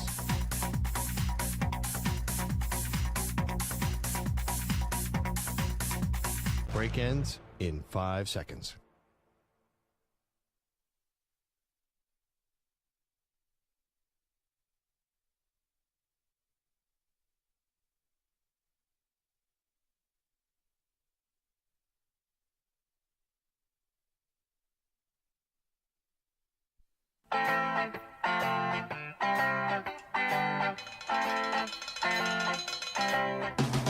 I'm thinking about this year, maybe I just try to be kind of positive. It's going to be really hard. About what? About the Bills. I didn't need a spit take. I mean, You can't be positive. You are so hardwired to be negative about your teams. Listen, my whole life, I've been negative about the team, and it hasn't worked. Maybe it's like a Costanza, go opposite here, and maybe something good will happen. Maybe I'm just they're going to pull this out. They're going to do it. They're going to win, and maybe something will change. I don't think you have it in you. They are Maggie and Perloff on CBS Sports Radio. Welcome into the show, Maggie Gray. Andrew Perloff is on vacation, so Zach Gelb is sliding over, and he's making himself right at home here. Walking in, lots of bravado. Feet up. Coming in with a food challenge of his own. Ladies and gentlemen, Zach Gelb has volunteered to eat ice cream with ranch dressing on it. Now, this is something that the Phillies' second baseman presumably had to be zooted out of his mind to come up with this kind of combination. I mean, we have no evidence of this, and I'm not accusing anybody. Great I'm just verb saying. right there, Maggie. I will say, zooted out of his mind. Nice job. Well, you have to paint. It's a theater of the mind. You got to paint the picture for the audience. So Zach, who is of sound mind and body today, I believe, is also going to eat the ice cream with the ranch dressing. If you want to watch that, YouTube.com/CBS Sports Radio is where you can. If you are just listening on one of our amazing CBS Sports Radio affiliates, you will get the full picture. Yeah. We will paint this thing. I'll give you the full show. Don't you worry. You will not be gypped out of the entire ranch and ice cream The situation. thing I'm most concerned about, all I had to eat today was a spinach feta wrap from Starbucks and a protein bar. So I'm really hungry right now because usually I don't get out of here at 6 p.m. Eastern, so I'm doing dinner right after this. Oh. So I'm really hungry right now, and I feel the moment that ice cream and ranch goes right down the mouth, that the body is just going to reject it, and we could have a projectile scene here. Are you a vomiter? Like, some people just have that sort of gag reflex thing? Nope. Okay. I don't even remember the last time I vomited. It was probably when I wasn't in a great state of mind. But what do they do that like bird splash zone in Baltimore now when someone hits a home run? We may have to have a splash zone here. You may want to get, Maggie, your raincoat on, a poncho, wear a hat, a hazmat suit, because you're in a dangerous area right now. I do have a raincoat. I'm going to go put it on. So that's going to come up. We'll do that in about 15 minutes. Again, get the duck suit. YouTube. No, I would never put the duck suit in harm's way. YouTube.com/CBS Sports Radio. Okay.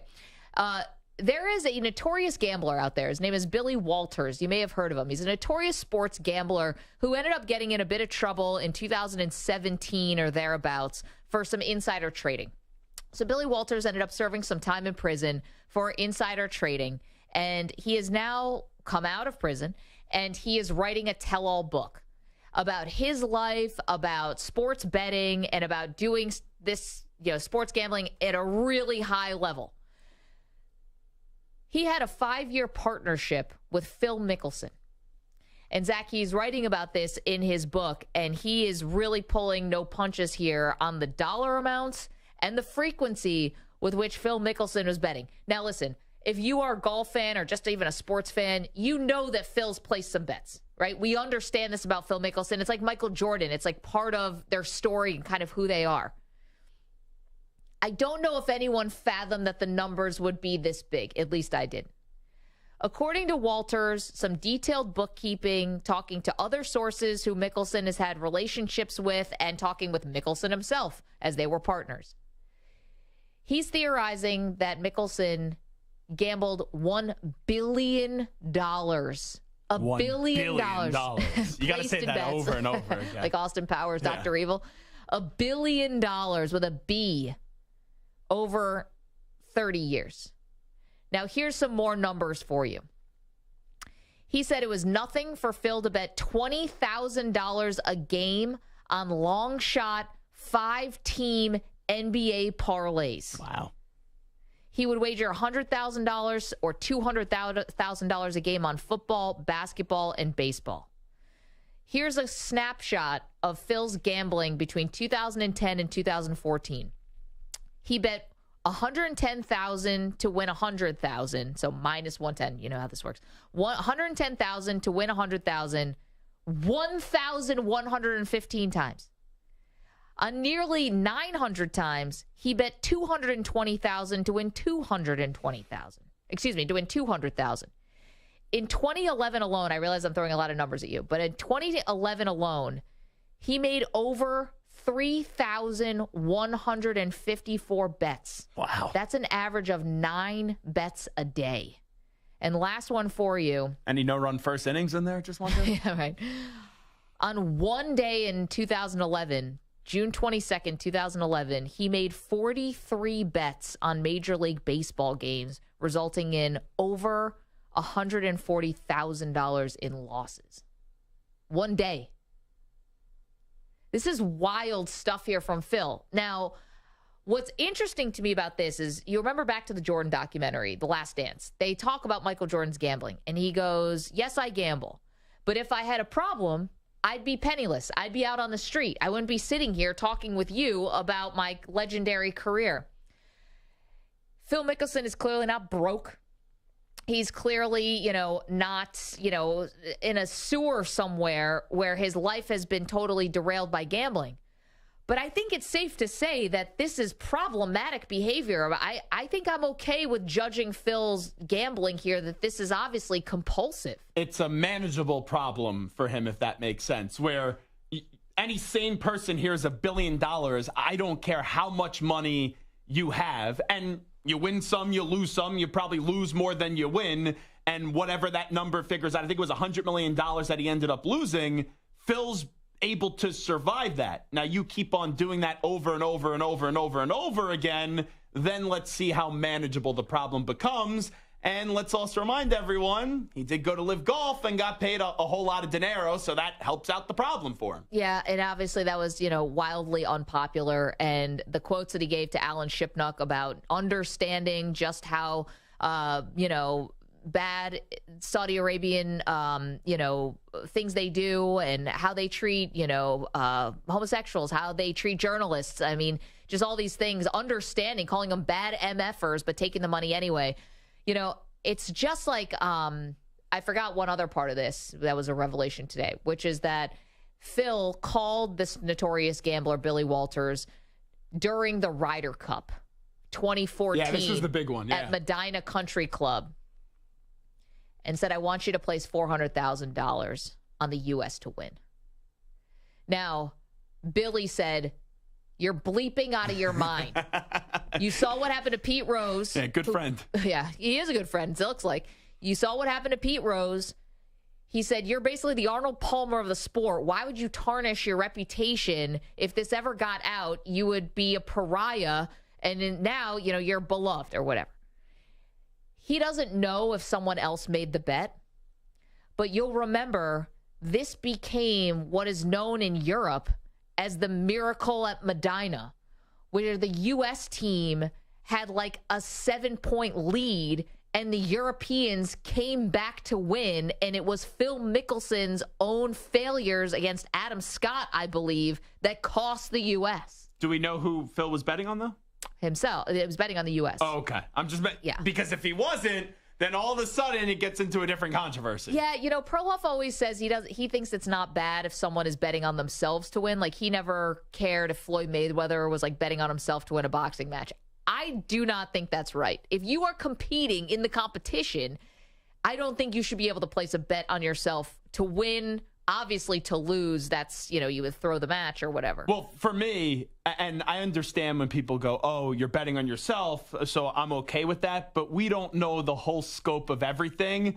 And I could just easily say, well, when are they going to reach a time if they go on a terrible losing streak where they say, I got to owe some people some money, so then I will go the other way and then throw the game. So that's why I agree with you. I think it's tricky. The other thing, too, is you never know, like, what if somebody then takes kind of unnecessary risk or maybe more aggressive because they feel like obviously everybody wants to win, but if there's money on the line, perhaps you're willing to maybe, golf is different, but in another sport, maybe you put your teammate in a bad position hoping that you can make a play because you want that money, Like, I think that, like, just because, I bet on myself, there are other things that come with betting on yourself that may be detrimental to your entire team or whatever cause you're going it can change the way you play. Right. I think that's totally fair. I also think there's a part of it where say it's okay, you're competing in the Ryder Cup. Even if you pick yourself to win, right? Say somehow, I'm sorry, if Phil was playing against Justin Rose. I said Adam Scott. It was Justin Rose. Say somehow you hear through the grapevine that Justin Rose is having knee surgery next week or, slight tear, whatever. You're going to use that insider info, presumably, to make the bet. I still think that's not on the level. I mean, I guess people can be privy to that kind of information and place bets, but it's just such a slippery slope. Anyway, so we don't know if Phil actually placed the bet, but he wanted to. And I'm sure he found a way. When you're placing that many bets, if someone didn't take it, I'm sure that wasn't the only phone call that Phil Mickelson said, I'm just going to go on a limb. Now, here's my question about this. Yeah. So you mentioned the Shipnuck thing where Phil gave him those quotes and he was like, oh, I thought that was off the record or I didn't know that was going to get published. Is he involved at all in this book, Phil Mickelson? The Billy Walters book? Yeah. Oh, I don't think so. They're estranged. So not only that, but Billy Walters does have an axe to grind with Phil Mickelson because apparently Walters was the one who, Mickelson, according to Walters, so take it for whatever that's worth. Which sleazeball do you want to trust here? I know. Well, 855-212-4CBS. Whose side are you on? Put up the poll, Sam.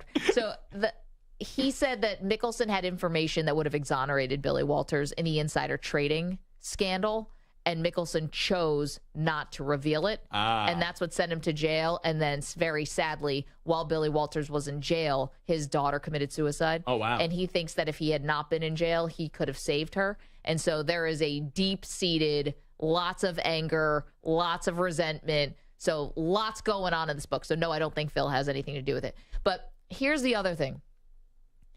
Is Phil Mickelson one of those guys who is like, I don't want to say uncancelable because I hate that connotation, but what can Phil, it's like people love Phil, will always love Phil, And I don't know if there's anything he could do that would make people stop liking him.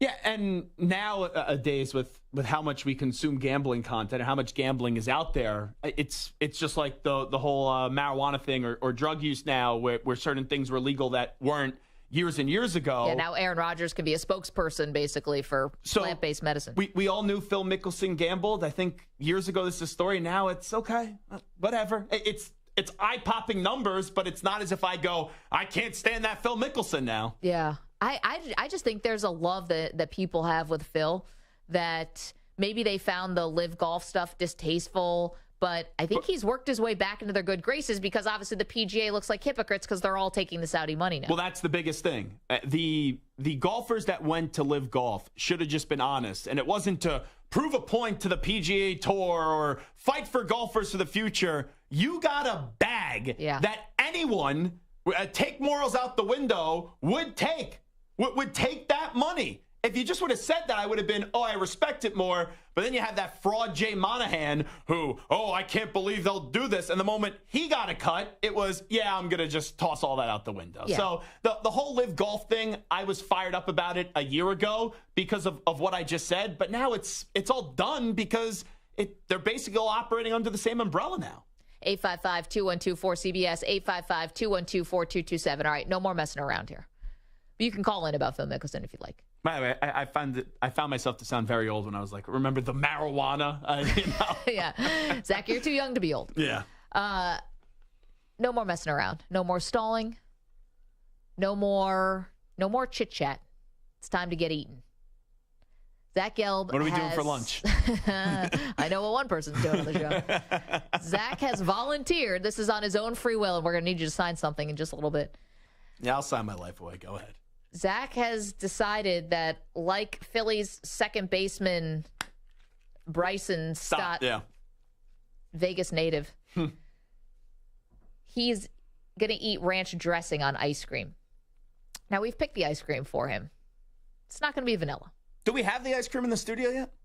Can I see it? Can Santa be like Vanna White and show me the ice cream here? No. I can't show it to you because it is in the freezer. Otherwise, you will have melted ice cream. Good job, Santa, my man. You're welcome. I got you the last scoop of mint ice cream. Otherwise, you'd have had to try a different flavor. Wait, so now it's worse enough that I have to eat this with ranch dressing, but you get me the bottom of the barrel mint chocolate chip ice cream, and you have all these filthy animals that we work here with that are probably putting their hands in because it's something free, you got a guy and their serving armpit it. hair and their arm hair just going all over the ice cream.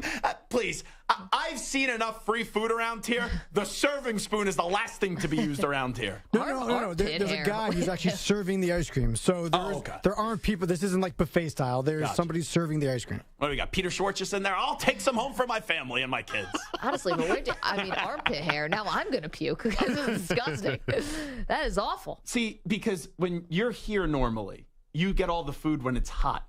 I'm on the shift afterwards, so we get all the leftover food, and I see what people do. Like, you'll have people come out with trays to take things home, and they'll go, there's pepperoni on this pizza. I don't want it. They'll pick off the pepperoni and then leave the pepperoni in the box. We have animals here.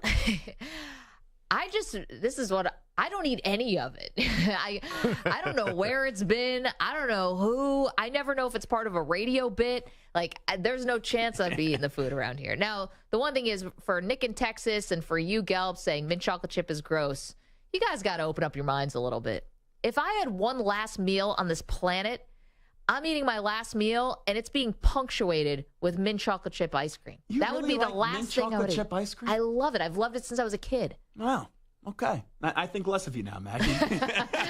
There had to be something else that I've done to make you think less of me. I respected when you ate that entire thing of pizza. Yeah. The jelly. I don't like jelly, but God bless if you wanted to do that. It pays the bills, okay? But mint chocolate chip, I'm not a fan of it. Never been a fan of it. I look at that, and that's what makes me gag. Not ranch on ice cream, mint chocolate chip. Moist said I might as well eat toothpaste. Do you have chocolate in your toothpaste? That's a good call by Moist Pork. Also, toothpaste tastes great. I feel like one of my food groups is like Colgate, Crest. I don't know. Maggie wakes up. She does shots of toothpaste. Lines of toothpaste. Yeah, snorting it. 855-212-4CBS, 855-212-4227. Okay. You want some shots of Casamigos? Maggie wants some shots of mouthwash. I take everything with a shot of Casamigos. We know that. Okay, so coming up, youtube.com/CBS Sports Radio. We've got the ranch. We've got the ice cream. Zach Gelb eats it next. You don't want to miss it. You're in a 5-minute break.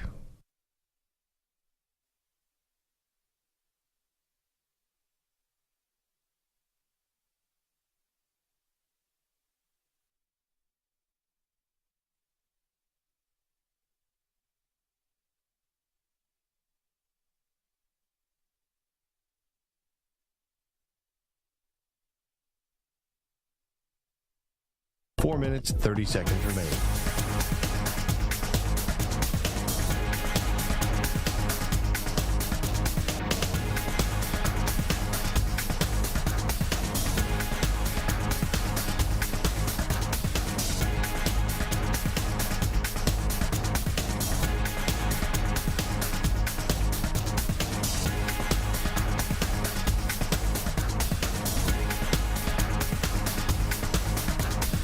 Minutes remaining.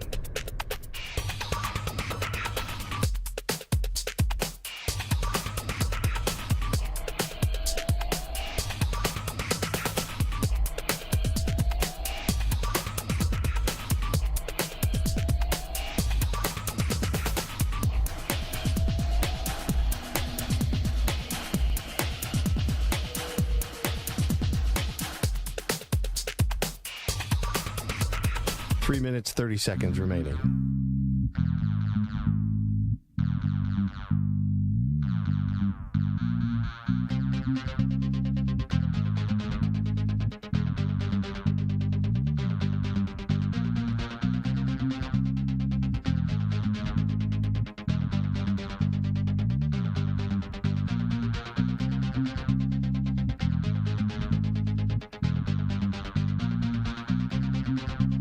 Three minutes remaining.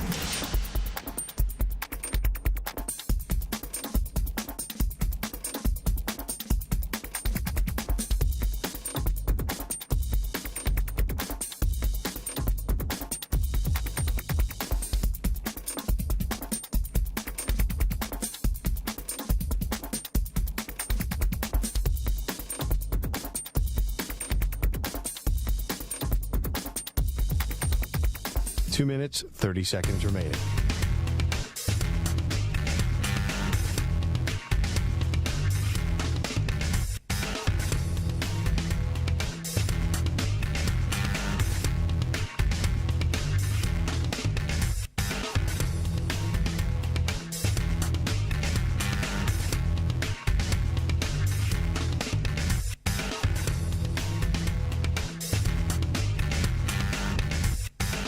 Two minutes remaining.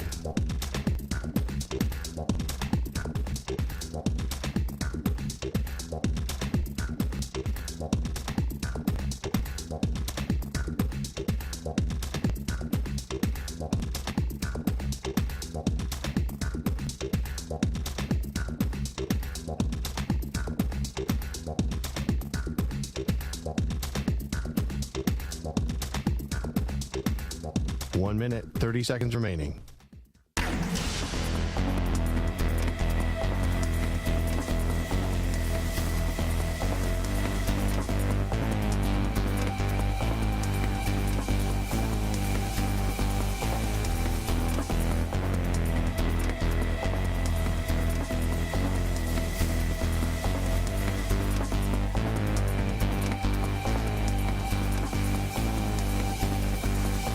Minute remaining.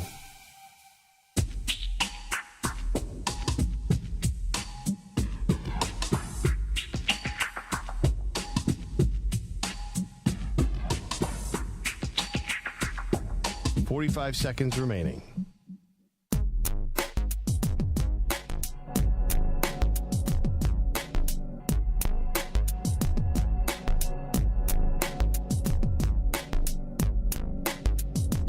Seconds remaining.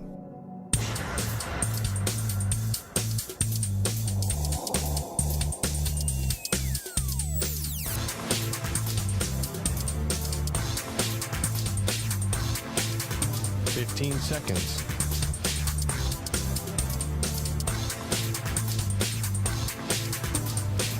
Break ends in 5 seconds.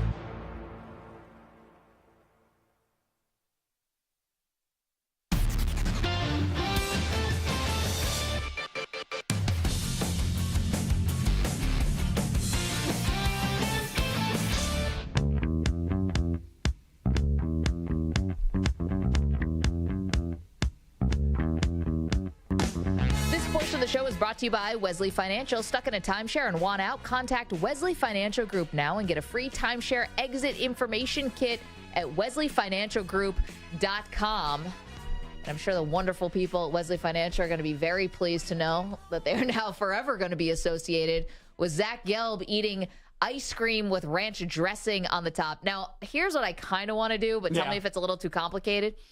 So Zach has volunteered to eat mint chocolate chip ice cream with ranch dressing on the top, just like Bryson Stott from the Philadelphia Phillies. We were talking before about the Johnny Manziel documentary that we both really liked. Mm-hmm. And you had a great idea. You're like, who are some other guys who in college you thought for sure were going to be great pros and ended up becoming busts?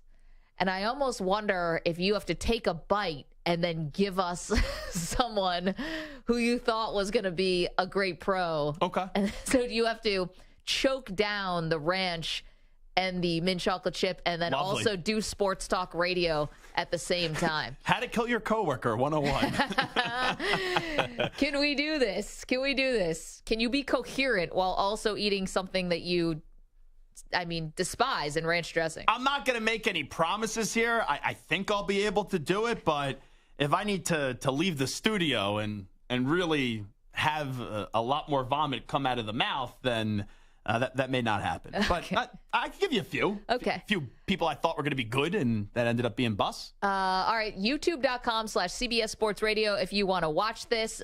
Lucy is telling me I should back up.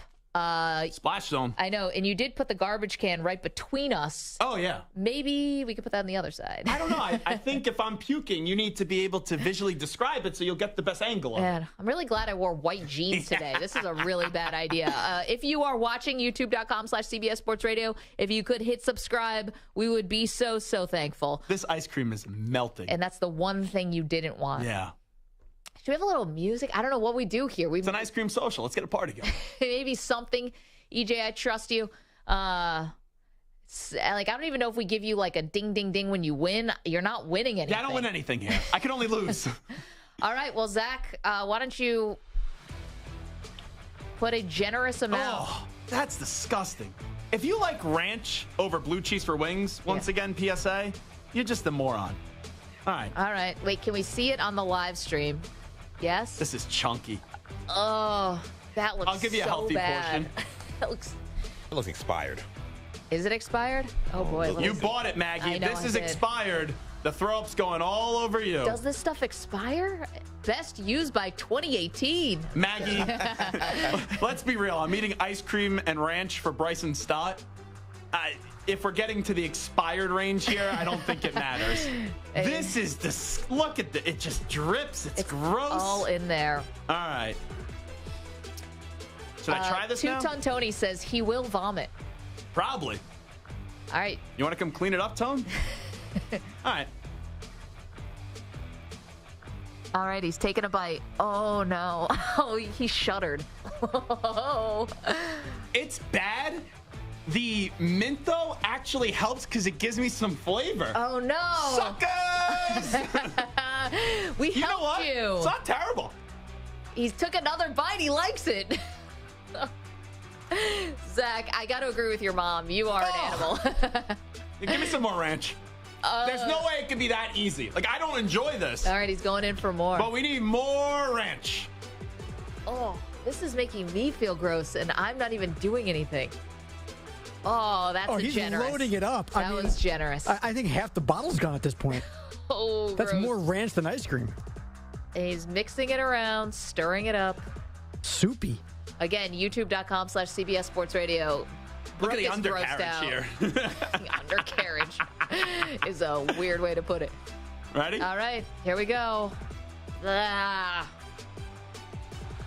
Oh, no, he's going to puke. I'm getting up. It's disgusting. I'm out of here. Gotcha. Maggie almost fell out of her chair. You know what, folks? Maggie should only be a good friend here. I think Maggie, get her a spoon. She should try some of this. No, Maggie. There's no Maggie or Do It chants in the world that are going to make you do that.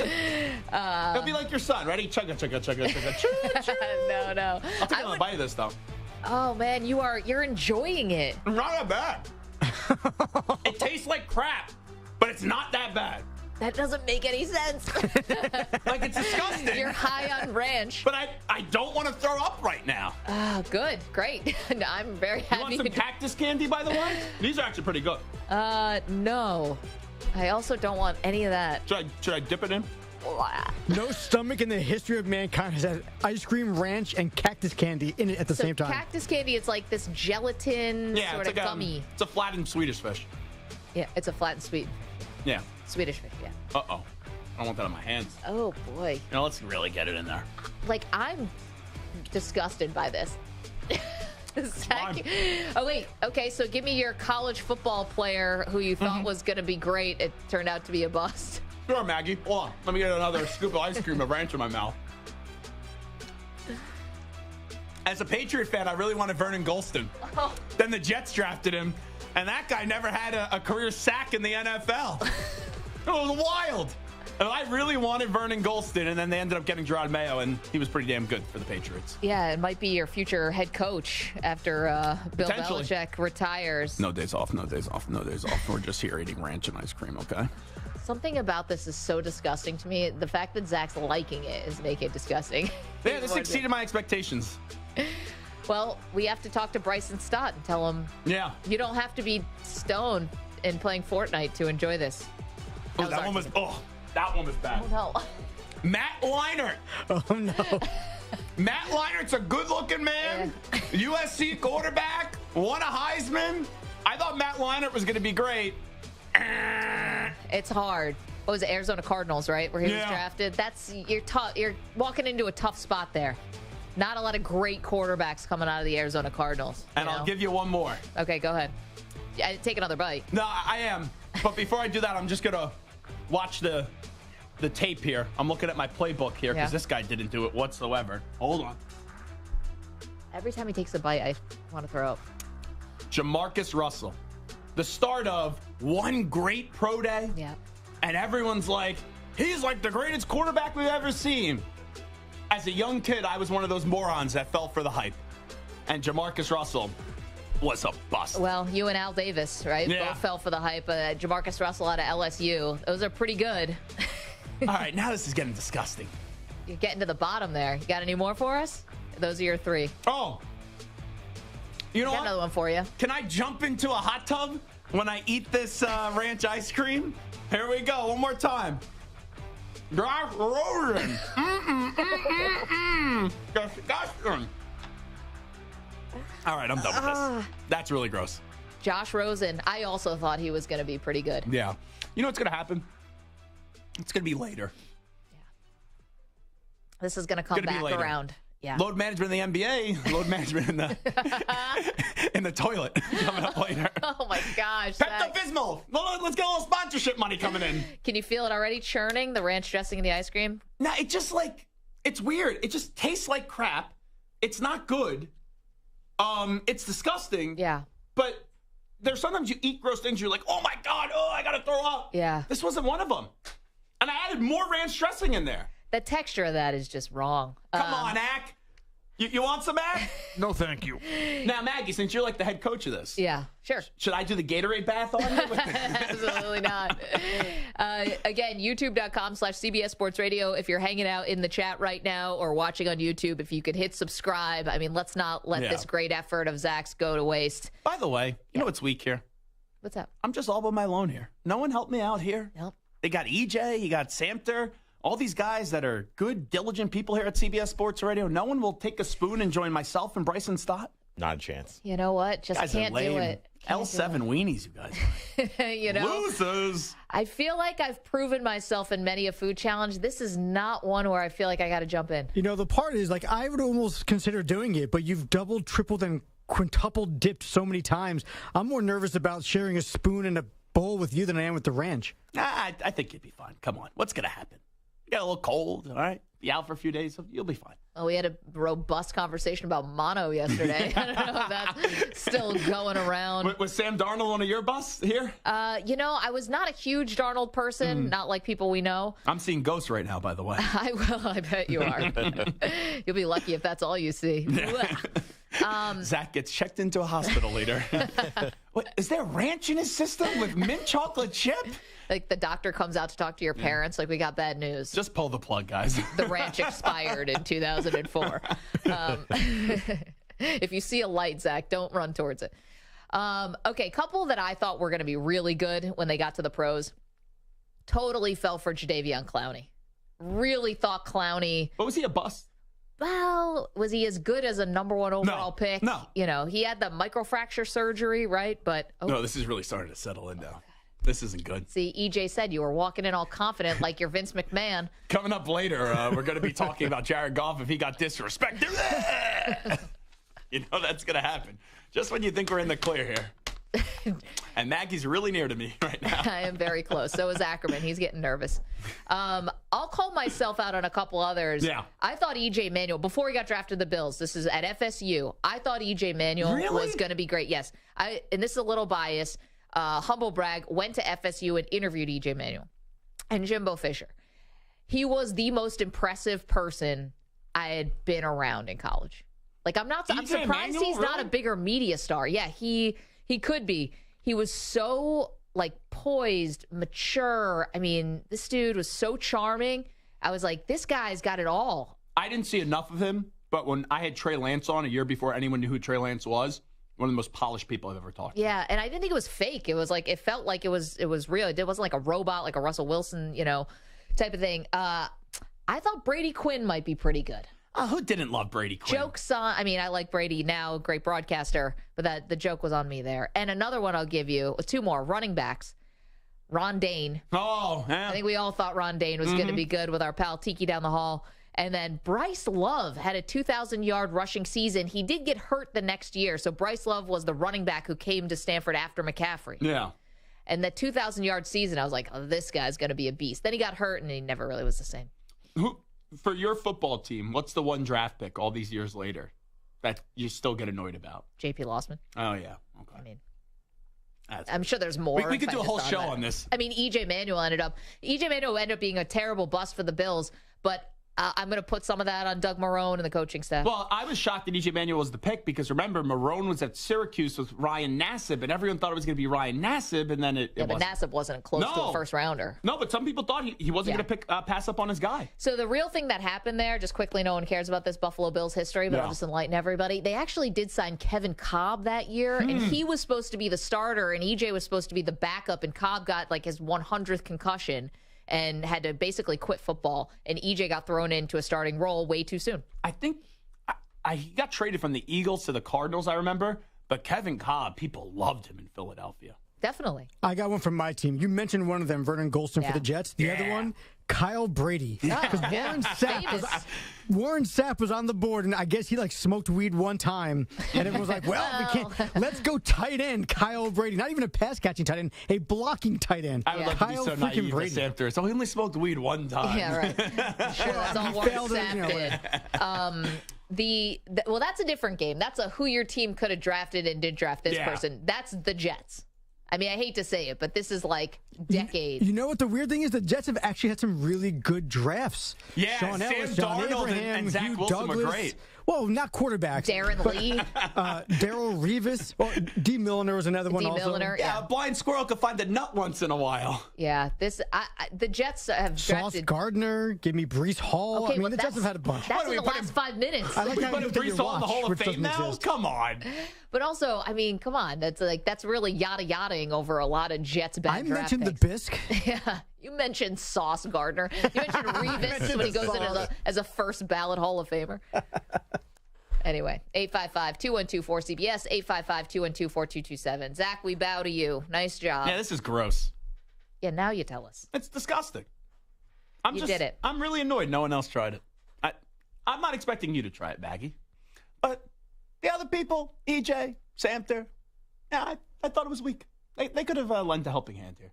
I think differently of them now. Both of them. I don't know how you guys are going to sleep at night. Yeah. Zach thinks differently. Without a stomachache, that's how I'll sleep. 855-212-4CBS. Okay, a lot more to come, including what's Aaron Rodgers up to? We'll get to that and a whole lot more. Don't move. It is the Maggie and Perloff show. Zach Gelb sitting in for Andrew Perloff today. And again, if you're watching on YouTube, hit subscribe, and we would be so thankful. One more for the memories? Oh, God. Oh. Here's a CBS Sports Update with Rich Acker. That is so disgusting. CBS Sports Flash. Well, it's your stomach. The NFL preseason is underway after the Jets and Browns met in the Hall of Fame game last week. There'll be 2 more games tonight. C.J. Stroud faces an NFL defense in a game for the first time. He's expected to start when the Texans meet the Patriots in Foxborough. The Seahawks will host the Vikings in the second part of tonight's doubleheader. 4th pick overall, Anthony Richardson will get the nod as the Colts starter for their preseason opener. Baseball action today. Baltimore took the series finale from Houston 5-4, getting home runs from Adley Rutschman and Ryan Mountcastle, and Dean Kramer won his 11th. Felix Bautista his 31st save. Cleveland edged Toronto by a score of 4-3. Noah Syndergaard wins his first game with the Guardians. Also today was Detroit over Minnesota by a score of 3-0 as Reese Olson and 2 relievers combined on a 2-hit shutout. Pittsburgh topped Atlanta 7-5 to split that series. And later this evening, Clayton Kershaw returns from the injured list, goes for his 11th win when the Dodgers host the Rockies.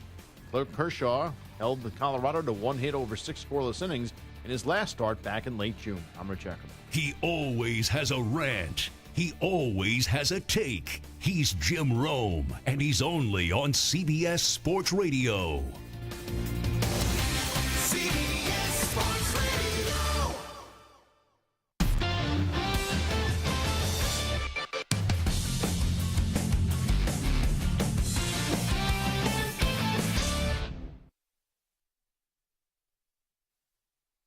You're in a 5-minute break.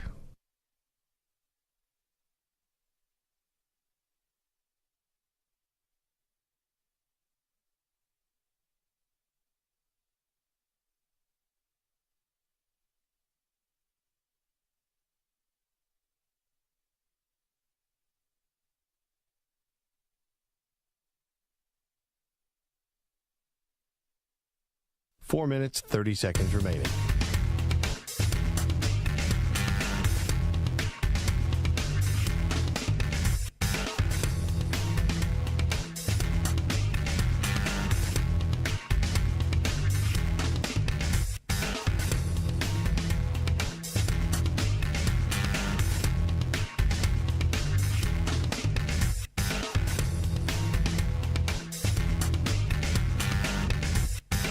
Four minutes remaining.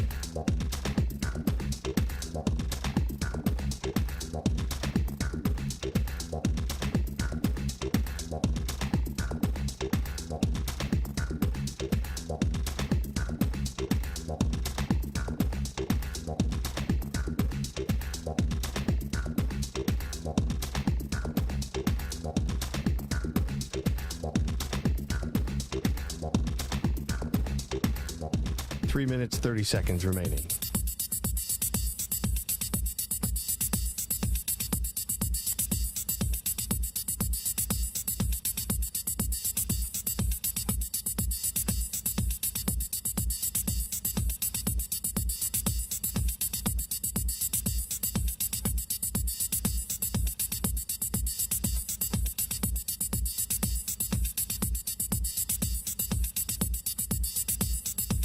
Three minutes remaining.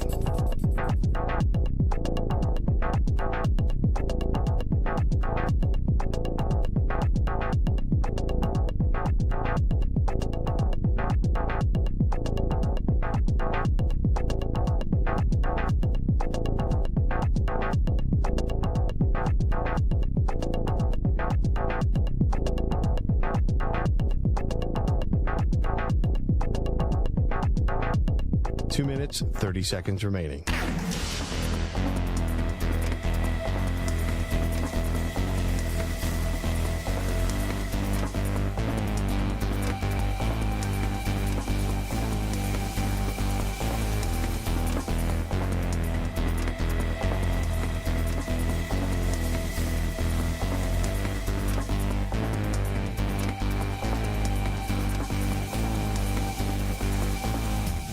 Two minutes remaining.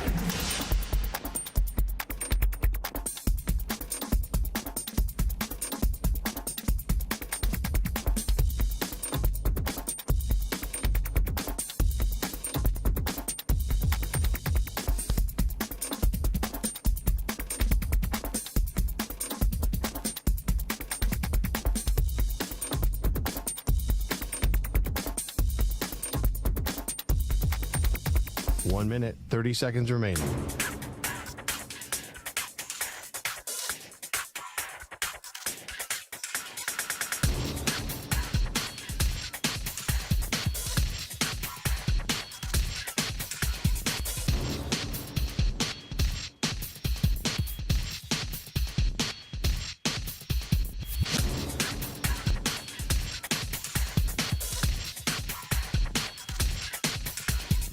One minute remaining.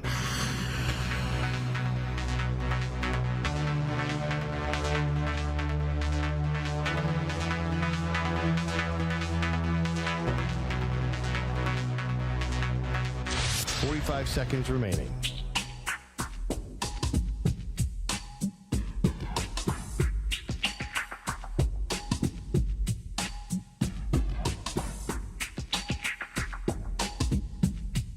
Thirty seconds remaining.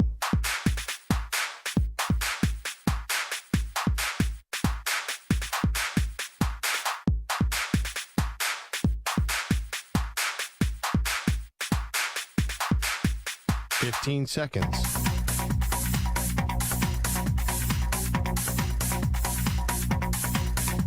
Break ends in 5 seconds.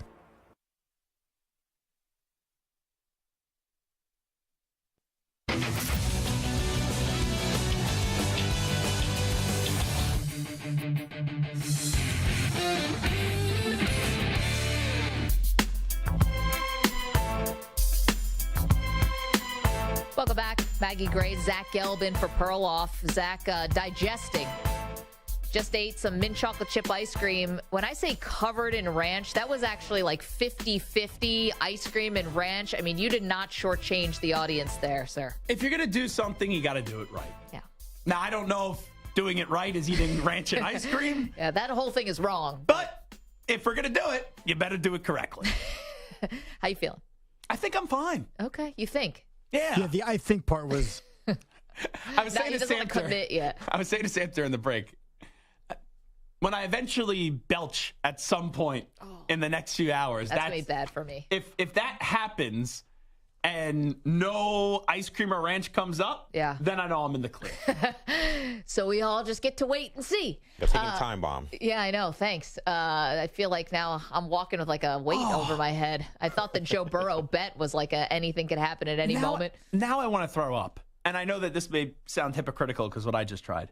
Michael in California. Yeah. That was thoroughly disgusting, Zach Gelb. But I do have a brother that puts Tabasco on his vanilla soft serve ice cream.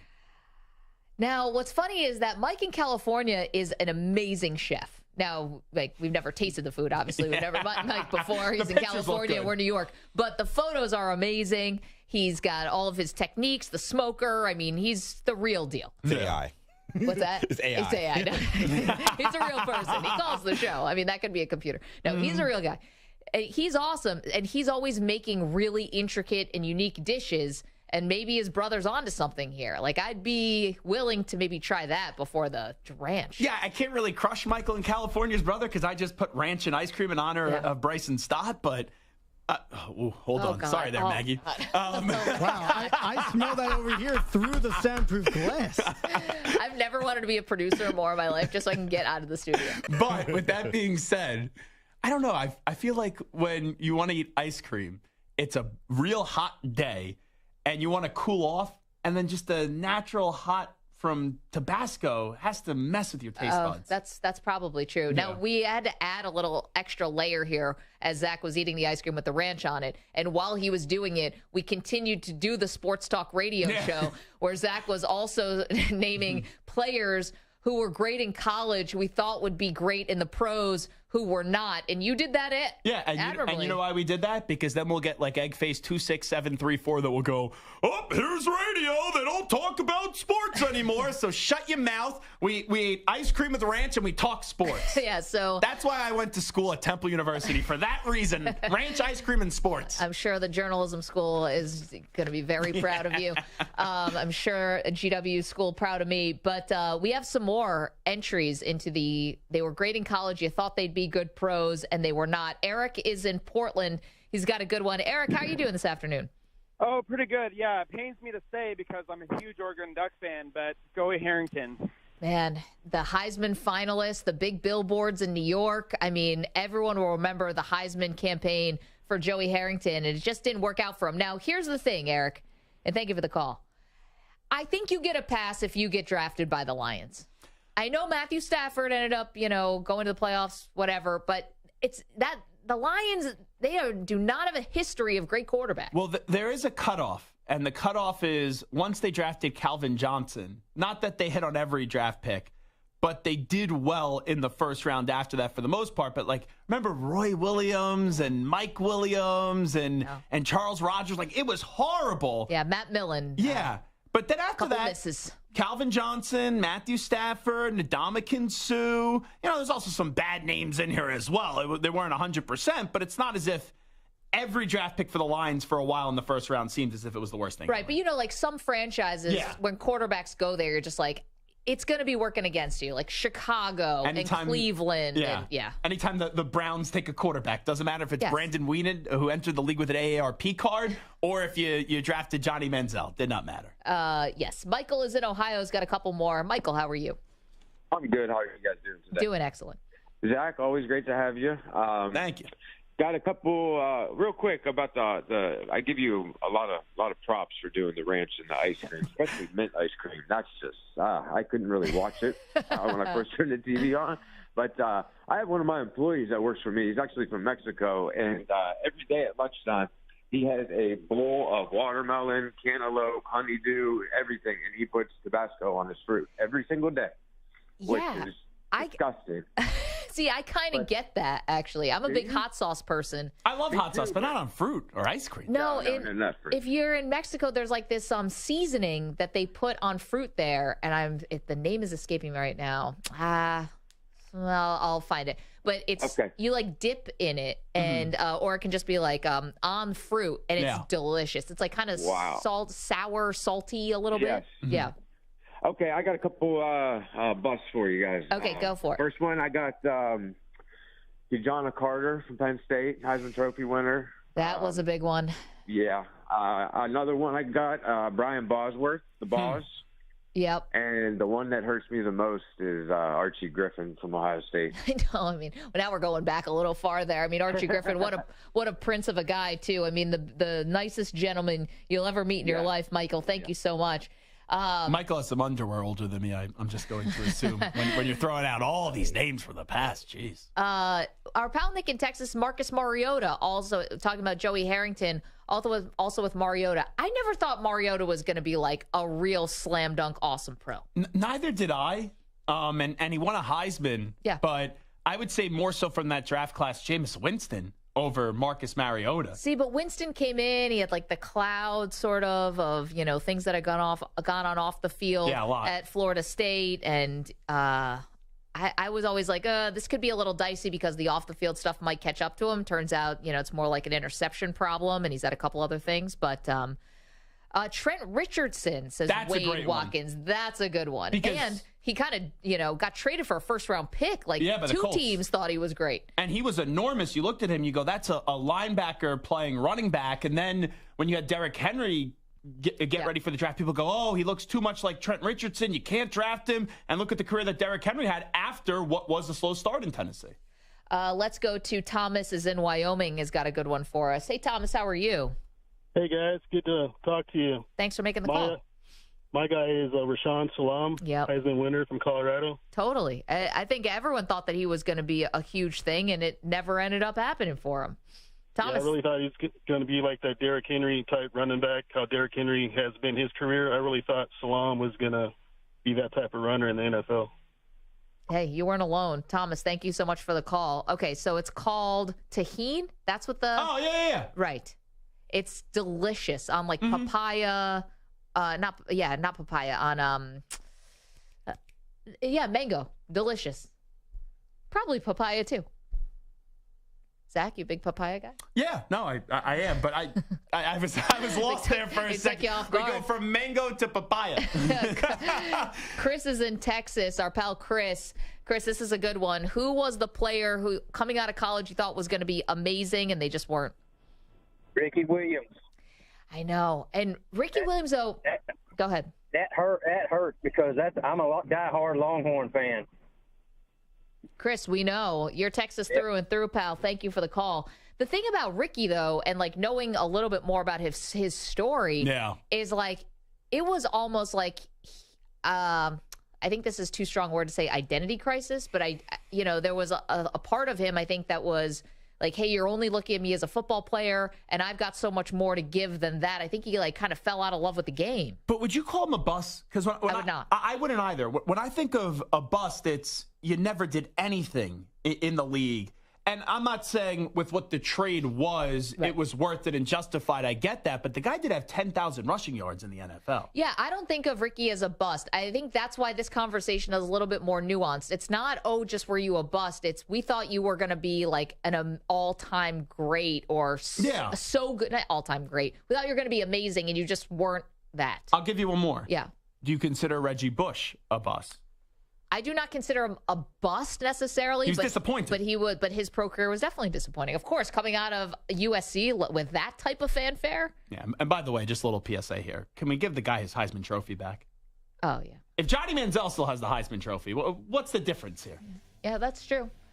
I was on the campus at USC randomly the day they announced that they were taking away the Heisman from Reggie. I was there to interview Matt Barkley. Really? I was, yeah. Another guy, backup quarterback for the Bills. Little did you know this was going to be used all those years later. And it comes full circle. All right, coming up, we got the one quarterback who's feeling very disrespected. Plus, we'll continue with guys in college you thought would be great that just weren't. Get to that.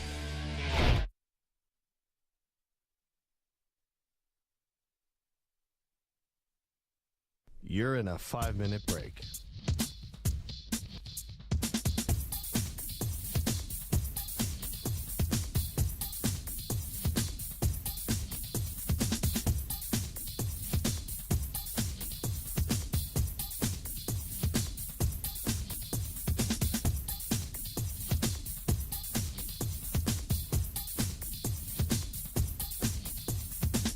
Four minutes, 30 seconds remaining.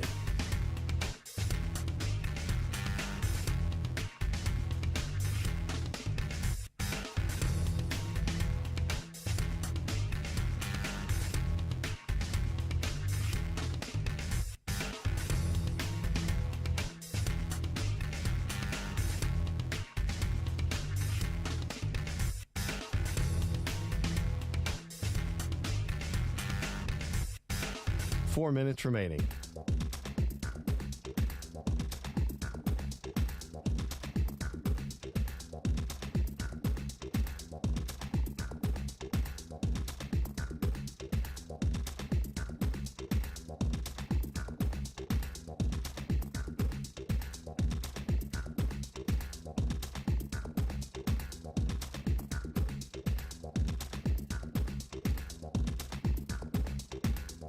Three minutes, 30 seconds remaining.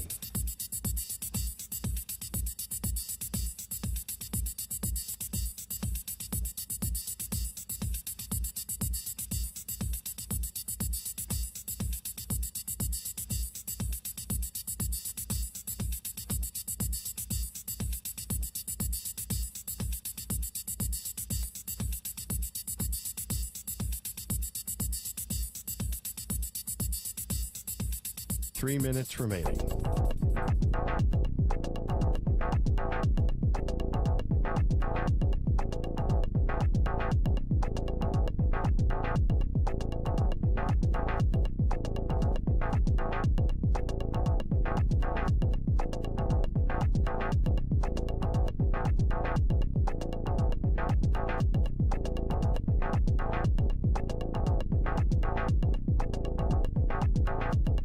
2 minutes, 30 seconds remaining.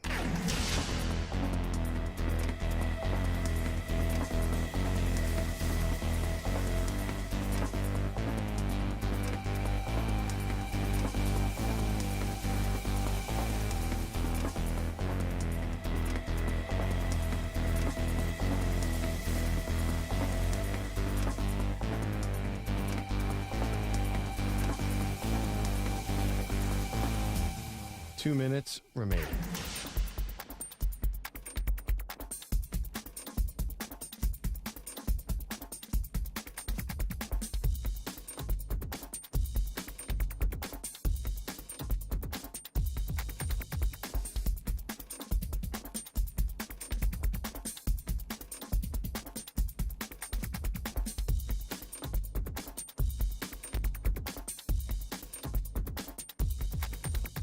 One minute, 30 seconds remaining.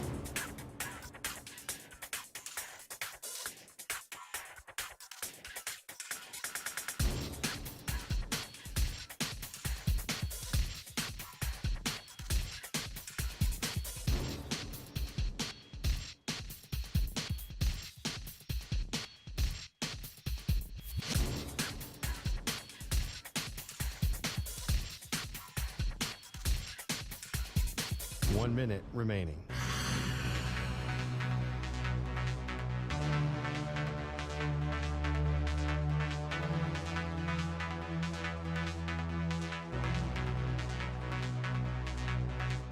.45 seconds remaining.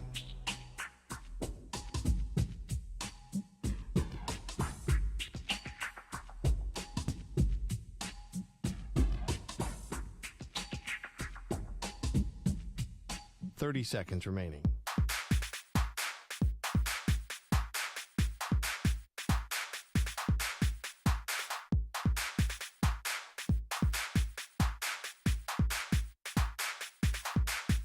.15 seconds.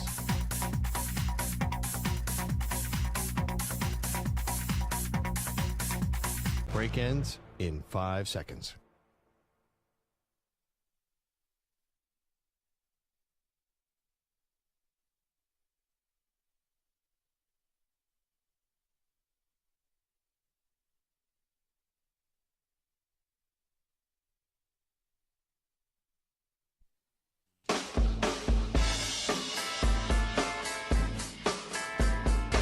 There were parents there of 8 and 9-year-olds who their kids are hearing some terms for sexual acts and then came back to the parents and said, "What is this?" Ooh, that's a tough one. My daughter's memorized about 15 Nicki Minaj songs. Oh, boy. So she knows a little more than I am. Sometimes I go to her with questions. What is WAP? You know, it's an interesting moment, and it's related. When your kid drops a curse word on you, my daughter, like 9, didn't like this teacher. My daughter's this cute little thing. She goes, "Bleeping Miss What's her name?" I was like, whoa. Working blue. Wow. They are Maggie and Perloff on CBS Sports Radio. Welcome into the show, Maggie Gray. Zach Gelb in for Perloff today and also tomorrow. And I tell you, Zach has quickly become a Maggie and Perloff all-star. If you missed earlier in the show, he has already eaten an entire cup of mint chocolate chip ice cream with ranch dressing just all over it. And I feel wonderful about myself. yeah. Just wait 5 minutes. If you miss any of that, of course, the Maggie and Perloff podcast is the place to go. Download it. Give us a 5-star rating. No big deal. We have a lot going on, though, because while Zach was eating the ice cream with the ranch dressing, we were continuing to do the Sports Talk radio show because we would never want to shortchange the audience in that way. So off of the Johnny Manziel documentary that is now out on Netflix, spoiler, I have a cameo. Are you sure you were in there? Just a little one. You positive? It's me. Okay. We have come up with our college football players that we thought were going to be great that just really didn't live up to the hype. This doesn't have to be all-time busts. It's just guys you thought you were going to be good and they just kind of flamed out or just really weren't that awesome. So guys on the list for you, you said Vernon Golston. Matt Leinart was a big one. Josh Rosen, maybe in this vein, a little Brady Quinn. You said Jamarcus Russell, guys like that. So you're welcome to call in with yours at 855-212-4CBS. Again, guys you thought, of course, they're going to be great in the pros, just like a lot of people may have thought Manziel was going to be a good pro. Now, he was partying quite a bit. Yes, but also Johnny Manziel, even though there was a lot going on clearly, with how fun he was on the field, I think we all just said, oh, who cares about anything else at the time, even though there were some nasty things going on, because it was such a fun moment seeing him on the football field and being a video game type of player on a college gridiron. And when you have players like that, you may see all the red flags in the world, but you just don't want to believe that it's going to end in a bad way. You're so right about that, because everyone was so caught up in how electric of a player he was in Johnny football. They completely did not hold him accountable. Nobody did. Everyone was along for the ride. Everyone was cashing in, especially Johnny, but not even as much as he should have been. Certainly Texas A&M.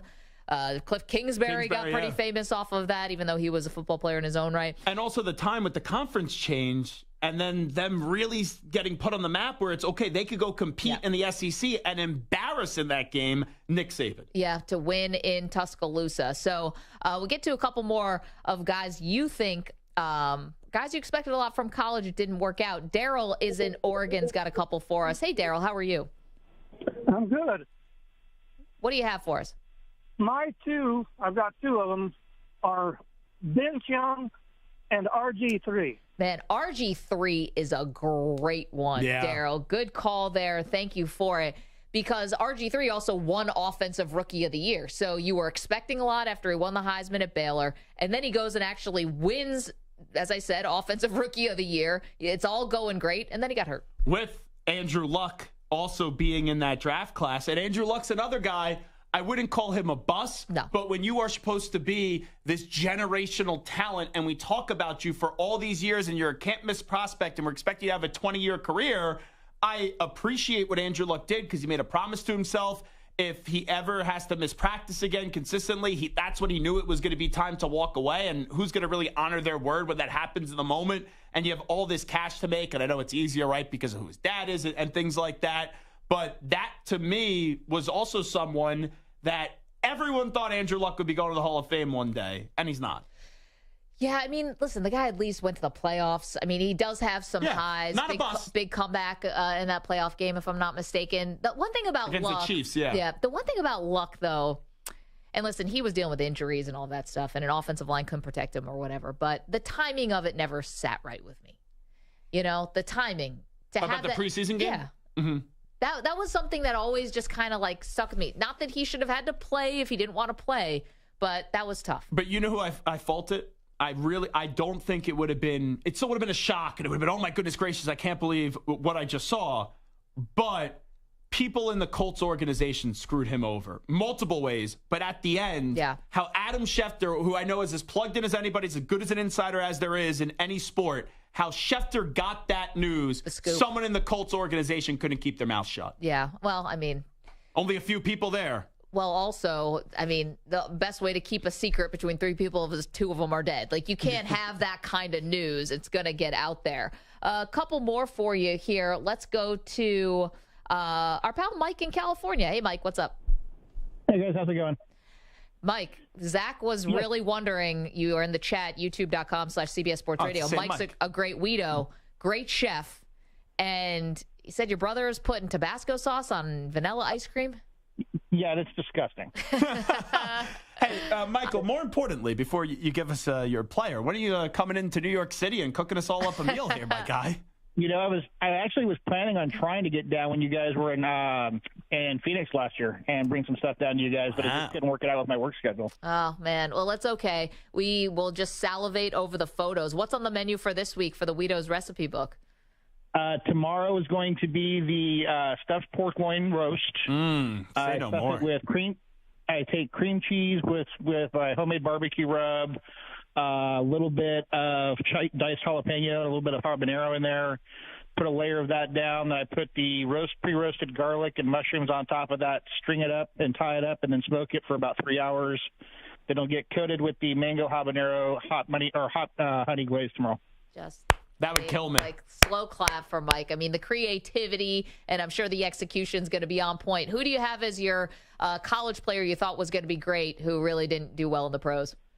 I actually have two, and it's sad because I think both of them, what they've done post-career or post-NFL, they're great guys, and they've done amazing things as far as helping out the community and helping out football. But Tim Tebow and Ryan Leaf. Yeah. I mean, both excellent ones. The expectation for both of them were so high, and because of the other stuff or just things outside of their control, they could just never reach that potential. But they've done amazing things, so I hope it does. I don't say that to take away from what they've done post-football. Mike, it's a great point, great distinction. Thank you so much for the phone call. Yes. What I'll push back, though, Leaf, absolutely. Yeah. But for Tim Tebow, did anyone actually think he was going to be great? That's the thing. Like, did anyone think he was going to have this great career? He was a great college player, but did we think his skill set was going to translate like that? I mean, listen, he was a first-round pick, Josh McDaniels pick. But the NFL didn't even really believe in him that much, because if a lot of people believed in him, he would have gone in the first 15 picks bare minimum. Right. And then Ryan, obviously, friend of the show, and that's pretty well documented. Okay, see you guys, and we're going to get back to the calls. I do want to acknowledge, which we haven't yet, Michael Lorenzen throwing a no-hitter last night. I mean, amazing. Anytime someone throws a no-hitter, this is what it sounded like. Outfield shaded to the opposite field against the lefty Smith. The 3-2 pitch. Swing and a high fly ball. Center field coming in is Rojas. He's calling. He has got it. Yeah. Lorenzen leaps into the arms of Real Muto. And the Phillies pile out of the dugout. In front of the mound, they celebrate a no-hitter tonight by Michael Lorenzen in his second start as a Philly. How about that? And this was his home debut in a Phillies uniform, and he throws a no-hitter. I mean, listen, say what you want. People outside of Philadelphia are not really high on Philadelphia sports, but this was a really cool story. And the most fascinating part to me about this story, I don't know about if you have your favorite aspect of this story, but for me, it's actually a tie back to California. So Michael Lorenzen is from Fullerton, California, had kind of a rough upbringing, stuff like that. We could talk about that in a minute, but he attended Fullerton Union High School. Did you see this? Mm-hmm. Fullerton Union High School has sent 4 pitchers to the major leagues. All 4 of them have now thrown no-hitters. That's crazy to me. So it goes all the way back to Walter Johnson in 1920. Then Steve Busby threw 2 in 73 and 74. Mike Warren threw 1 for the A's in 83. And now you have Michael Lorenzen throwing 1 40 years later. This was tweeted out by the Angels TV broadcast. Yeah, if you're like about 30, 31, a female, and you live in that Fullerton area, just let me know. Maybe we could have a kid, and then all of a sudden we'll have a no-hitter in about 20 years or so. I mean, that's like, imagine having to live up to that standard. It's like, I'm a pitcher, I'm from this high school, and I made it to the pros. Like, geez, I better get on it. And Lorenzen started his career as a relief pitcher, right? Mm-hmm. I don't know, he didn't start as a starter, and now he is. And he threw a no-hitter. That's nuts from one high school. And this Phillies team has turned it around. I think they're going to be a force to be reckoned with once again, because throwing no-hitters. You got clearly the Braves being the best team, and then the Dodgers offense is just ridiculous. Yeah. But last year the Phillies get off to a slow start. Then they go to the World Series. Baseball, the team that you always think wins, goes down. But the whole Trey Turner storyline, I know people were freaking out. How do you give this guy a standing ovation? If you're a Philly fan, you boo, you get yelled out. Then you give some guy a standing ovation and support, and you still get yelled at. Yeah. So you can't win. There's a lot of good camaraderie in that locker room right now. And then a guy like Lorenzen throws that no-hitter in his first home start for them, and they're treating him as if they know him for 15 years. It's pretty cool to see. I was wondering if he's like, as he's celebrating and there's like the dog pile, on the mound and everyone's celebrating, like, is he introducing himself to people like amidst, like, you're buying shots for each other, after as a party? It's like, I'm sorry, I don't know you. No, what were the cleats? He's wearing Vans. Oh, he was wearing the Vans. It was awesome. Like, tell me that's not a bad first home start. Yeah. Did not start your career as a starting pitcher, as a relief pitcher, and then you got Vans on. Like, damn, Daniel, when you want to go back to that social media trade from years ago. Wow, with the Vans on. Damn, Daniel.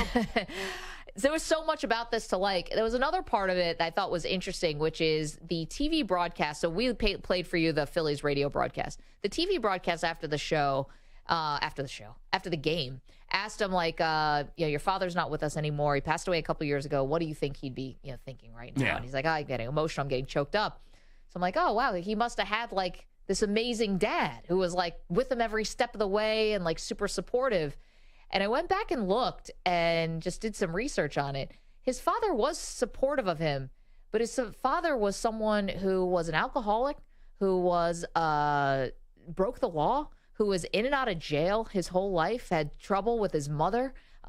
His parents actually met because his father was like selling his mother some cocaine. I mean, he had this crazy childhood that was not storybook at all, was not fairy tale. And he forgave his father for all of it, even though his father was out of his life because he was like on the run. There was a warrant out for his arrest for some crime, a small crime that he committed. They weren't going to extradite him, so he ended up moving to like Florida, Arizona, whatever, and it never came back to California.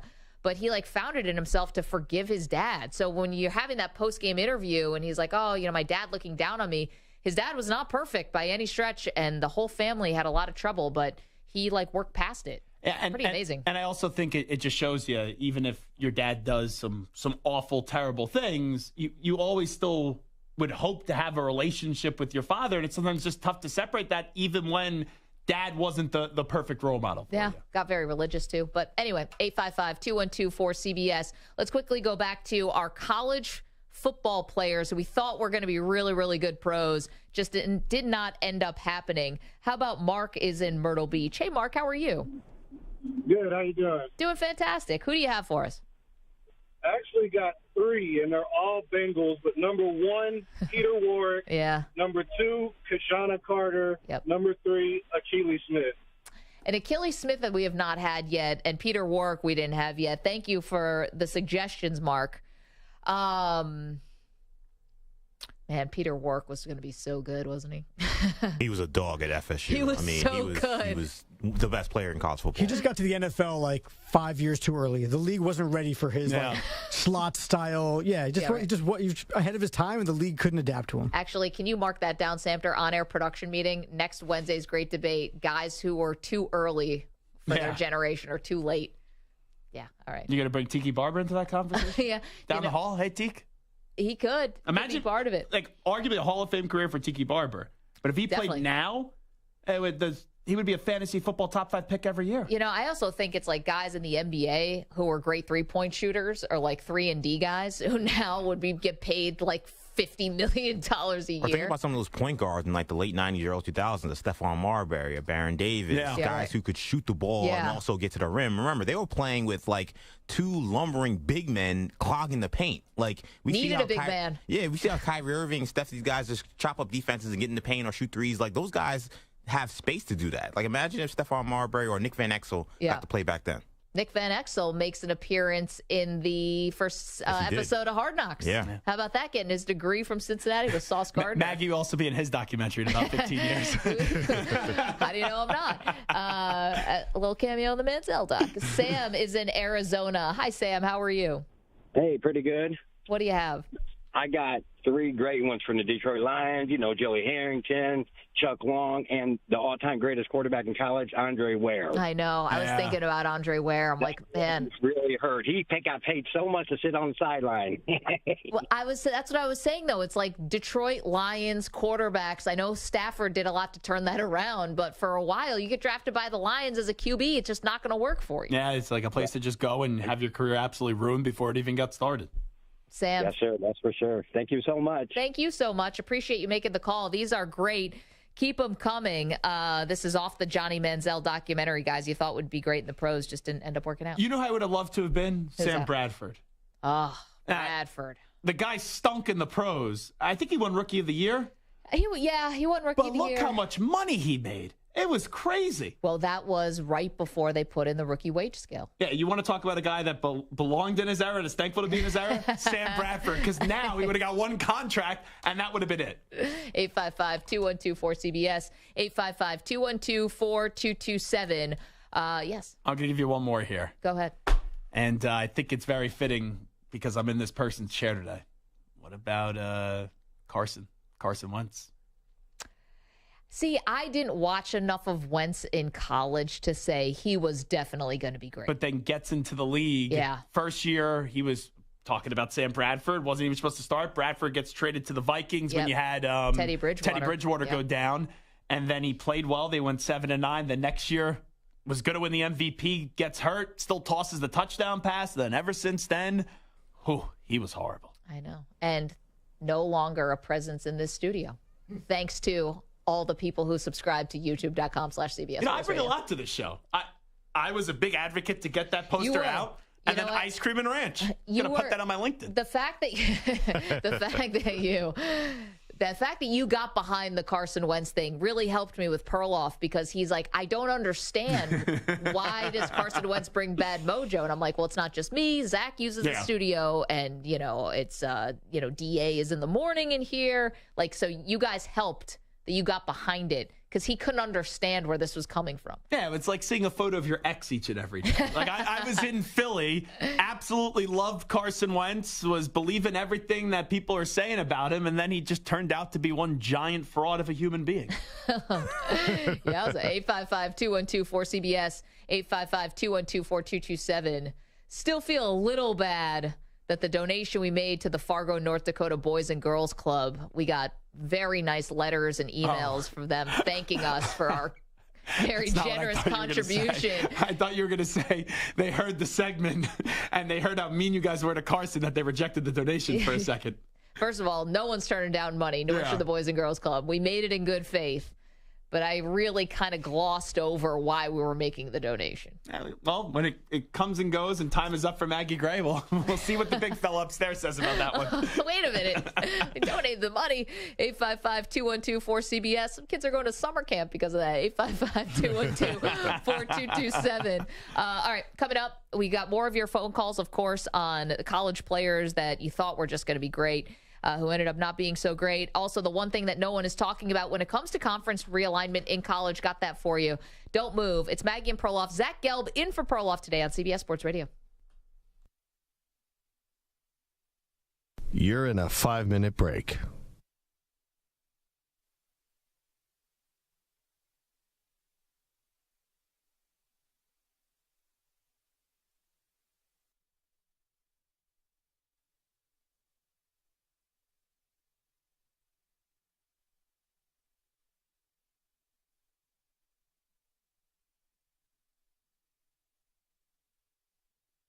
Four minutes, 30 seconds remaining.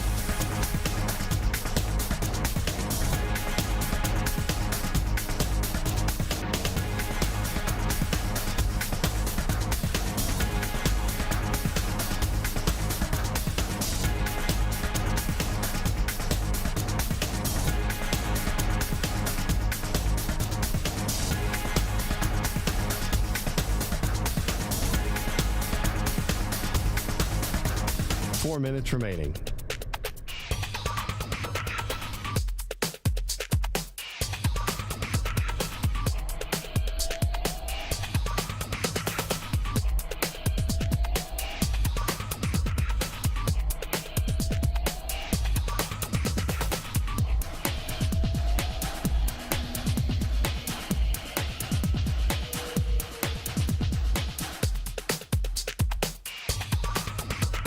Three minutes, 30 seconds remaining.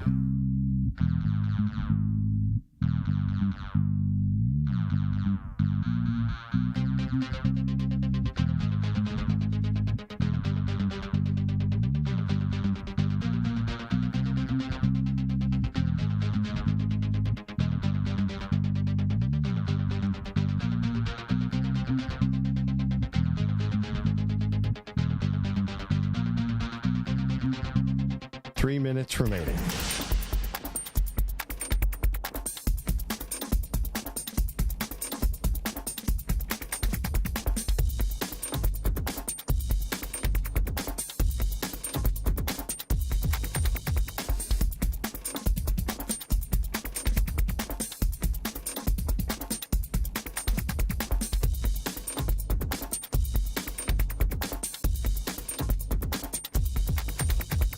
Two minutes, 30 seconds remaining.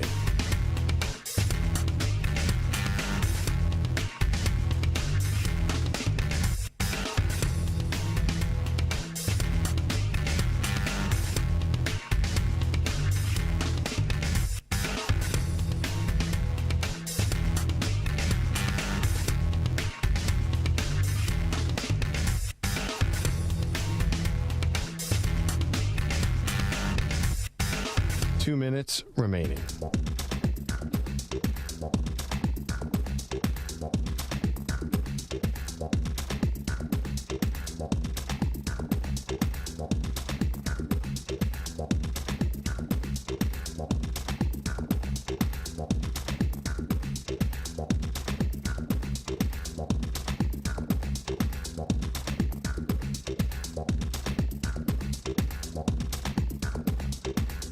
One minute, 30 seconds remaining.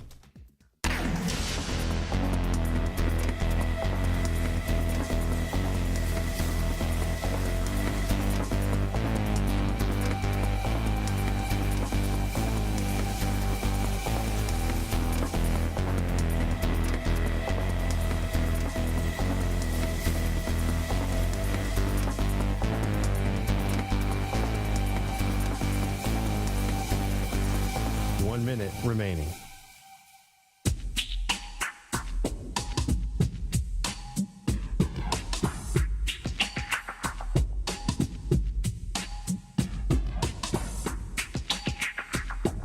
.45 seconds remaining.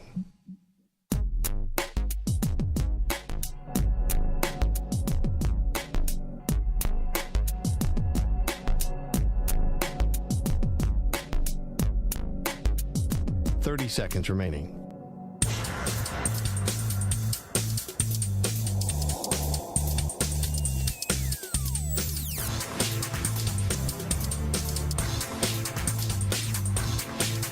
.15 seconds.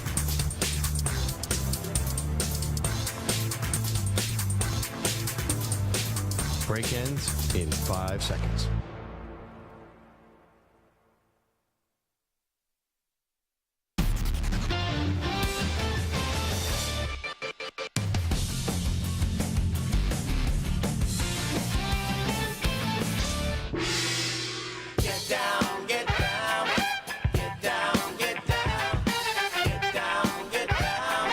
Speaking of getting down, did anyone see this story? It's a little different. Welcome back to the show, by the way. Maggie Gray, Zach Gelb in for Perloff today. That an adult camera site, like OnlyFans, yeah.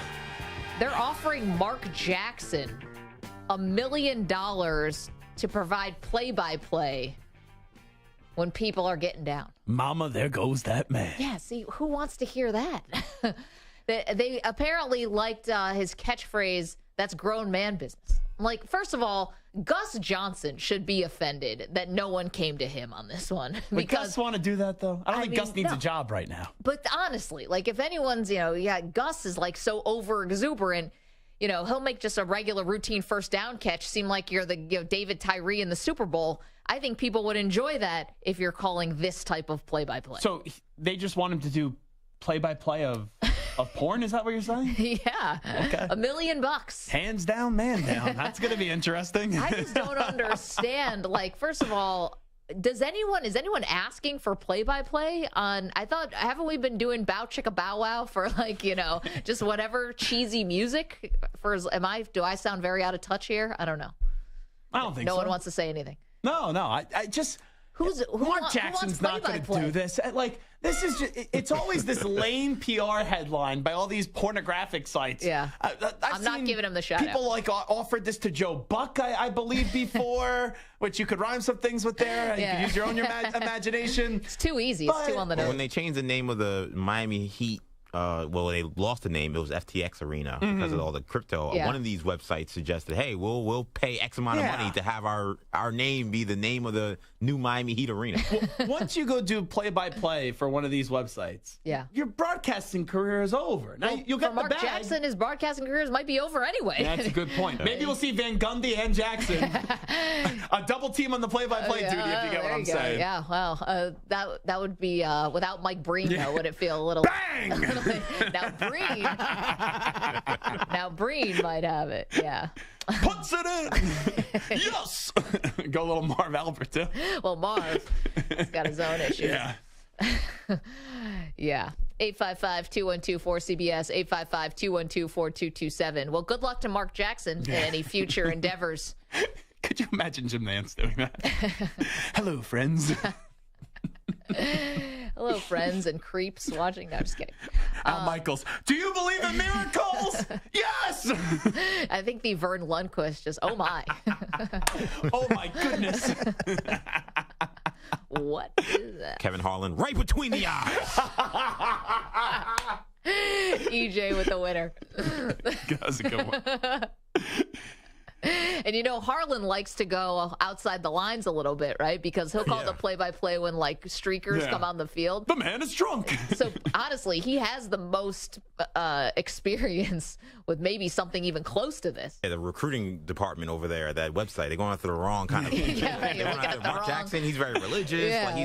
He's a pastor. Come on, this is not going to happen. You're barking up the wrong tree here. You got to get to Harlan. Yeah, you got to go with someone who has a little bit more edge, okay? There we go. 855-212-4CBS, 855-212-4227. Okay, so we've been asking for your choices today because Johnny Manziel doc came out, got a little cameo in it, but Zach had a great idea. The guy you thought was going to be great coming out of college who ended up not being really so awesome. In the chat, youtube.com/CBS Sports Radio is where the Weedos and the Purple Drinkers hang out. Craig said LeVar Arrington. Now, LeVar Arrington was amazing in college. Loved watching him at Penn State. He wasn't terrible in the pros. No, and a lot of injuries, too. Yeah, I know. I guess, yes, he probably should have been an all-timer linebacker, considering how good he was in college, but he wasn't, awful. I'll give you one more. Yeah. And this guy won the Blitnikoff Award twice, and I think he was a top 5 draft pick, too, Justin Blackman. Yeah, things got in the way there. Yeah, I know there was a lot off the field, but I thought that dude for sure was going to be a stud on the field. He was so good. Well, Oklahoma State? Yeah. Yeah. 855-212-4CBS. Jess is in Pennsylvania. Hi, Jess. What's up? Hi. First of all, I think you guys are great, and I want you to know that I pay much more attention to the Bills because you're such a big Bills fan. I liked the Bills very much, and then they lost 4 Super Bowls in the 90s, and I gave up on them. Maggie doesn't remember it. If you want to bring it up and tell her again what happened. I'm sorry, what happened? Well, Does Jess, every caller bring that up? I'm sorry. No, Jess, I just don't want to be responsible. If you're watching the Bills now a lot more, I can't be responsible for whatever heartache is going to, come your way down the line. I'm so happy for them. They're doing great. All the things are good. DeMar's still alive. Things are going great. That's true. I think it's going to be fine. No, the player that fizzled out, I think, was Kerry Collins. A lot of my high school classmates went to college with him, and everybody, I thought all these huge major things were going to happen, and then I don't know if that's just me. That's what I thought. Yeah, Jess, it's a good one. Thank you so much. And, good luck to both of our Bills this year. Thank you. Kerry Collins, listen, had some troubles with alcohol, too. Did play in a Super Bowl, so did reach those heights. Super Bowl didn't go that great, but... By the way, I heard it in one of the rejoins earlier. What's that? We need you to be a little bit more positive about the Bills. You're walking around like this team is done. It's finished. We're having the funeral. The season's over before it started. Not this year. Can you be a little positive here? First of all, I'm not taking any advice from a Patriots fan. All right, Zach, just stay over on your side of the studio. I'm the definition of a winner. I was in the penthouse for 20 years. I know. That's why the view is always so great. You're like, what? Why are you upset? What? Because you don't have any stakes. What are you talking about? Your team could win 5 games this year. We missed the playoffs last year. That was tough. Oh, boo-hoo for you guys. You missed the playoffs 6 Super Bowls later. No, can't do it. Dean is in Indianapolis. Has a guy who was great in college, didn't hack it in the pros. Dean, what's up? Hey, I was going to talk about my disappointment, but I want to put this in here real fast. The mint chocolate chip, wow, I can't stand it. From the early 80s, Dean. It was the worst. Well, it wasn't bad, but then 50 birthday parties in a row, that's what they had. Everybody had it. You just don't like children if you're giving them mint chocolate chip. Yeah, I was like, damn. But no kid goes, hey, Mom and Dad, give me the mint chocolate chip ice cream cake. I did all the time. I loved it. And look how Santa turned out. Damn it. On second thought. But Doug Flutie, man. Now, as a kid, I can't tell you how great as far as analytics on it and stuff. But, man, super disappointed in my life. I thought he was going to be the next Joe Montana. Dean, thank you so much for the call. Well, I have positive memories from Flutie as we're talking about the Bills. Should have started that playoff game against the Titans. Turned out to be the Music City Miracle. Anyway, I'm over it. But you sure? The thing about Flutie... Do you want to talk about this a little bit? I don't want to talk about it. I don't want to talk about Rob Johnson. I don't want to talk about anything. Okay. You're positive? Yeah, but here's you don't want to sit down on the couch? I'll be the therapist here. Here's the thing about Flutie, though. Flutie's size. I mean, we just talked about this with Bryce Young, this whole draft season. Guy. And Bryce Young, obviously was the number 1 overall pick. Flutie, there were always going to be questions about the size. Had a great drop kick, too, in New England. Of course he did. Since it all goes back to the Patriots, you know that. Of course. Doesn't it, though? Let's go to Robert. He's in South Carolina. Robert, how are you? Robert was also a bust. I had high expectations for him. Robert, going once. I'm going to put you on hold. Maybe you come on back. Scott's in Missouri. Hi, Scott. How are you? Hey, I'm good. How are you? Pretty good. What's going on? Hey, I was driving to St. Louis right here and thinking about the subject, and I thought, our Rams left us, but while they were here, they drafted a guy named Lawrence Phillips. Yeah, Scott, it's funny that you say that, and thank you so much for the call. Sorry, your connection is just a little spotty there, but thank you for the call. Here's the thing, though, about Lawrence Phillips. Lawrence Phillips had issues in college. Lawrence Phillips had, we know, a troubled childhood, and then we've talked to Amon Green about this, who was his teammate at Nebraska. And, Lawrence had a lot of issues. Amon Green was not surprised that Lawrence Phillips didn't make it in the pros. Yeah, but because no one was around to really watch him and really put guardrails. We're talking about Johnny Manziel. No one ever held him accountable. At Nebraska, Tom Osborne, they were holding him accountable there. When he got to the pros, it fell apart. It just shows you, as us being fans, because we are fans, we just have a microphone in front of our face. When you eat ice cream and ranch today, all journalistic integrity goes right out the window. What are you talking about? But even if you hear things, you don't really know everything. And there's so many things we find out about athletes that we have no clue about. You still have a love for that player. And if you watch and you're a fan of that team, you see that player and you go, holy smokes, that guy's going to be awesome. And then you get to the NFL and you quickly realize that's not going to be the case. Yeah. Donald's got excuse me. I'm going to put you on hold for a second, Donald. Brian in Illinois. Brian, how are you? I am. Oh, sorry. Brian, how you doing? I'm good. What do you got, Brian? Oh, I'm sorry. My phone was kind of clocking out there. Jimmy Clausen, Notre Dame. Jimmy Clausen's a good one, Brian. Thank you so much. Was it Mel Kiper? I was just going to say Mel Kiper. Wasn't it Mel Kiper? I never was a believer in Jimmy Clausen. Mel Kiper was a believer, so I think that definitely counts. Maybe not you, maybe not me, but Mel was out there saying Jimmy Clausen was going to be the best quarterback in the class, right? All you need, if you are a football player, you need two things. Mel Kiper to say that you're going to be unbelievable, and then every other talk show host around the country goes, I think this guy has something. Or at the time, just run a great 40 in front of Al Davis like Darius Hayward-Bay did, and then you become a top 10 pick. And then they're just throwing money at you. You guys are great. Keep these coming. 855-212-4CBS, 855-212-4227. Also coming up, will a team make an offer that one man can't refuse? Get to that. A lot to do here. It's Maggie and Perloff. Zach Gelb sliding over for Perloff today. We get back to you after this CBS Sports Update. Here's Rich Ackerman.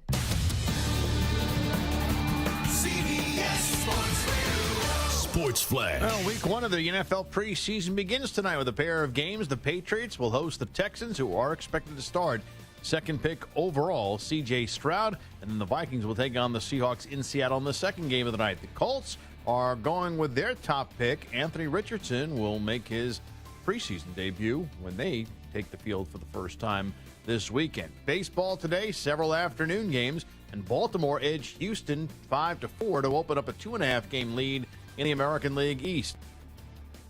Dean Kramer won his 11th. Adley Rutschman and Ryan Mountcastle both with home runs in the Orioles win. Tampa Bay will try to keep pace and pick back up that half game when they host the Cardinals tonight.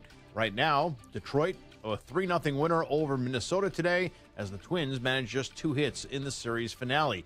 Cleveland edged Toronto 4-3. Noah Syndergaard wins his first game with the Guardians, and Pittsburgh topped Atlanta 7-5 to earn a split of that 4-game series. I'm Rich Ackerman.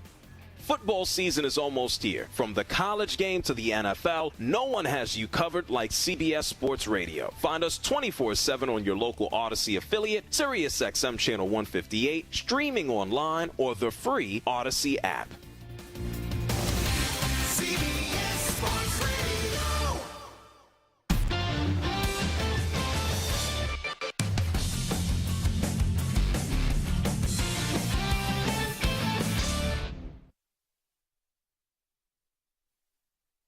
You're in a 5-minute break.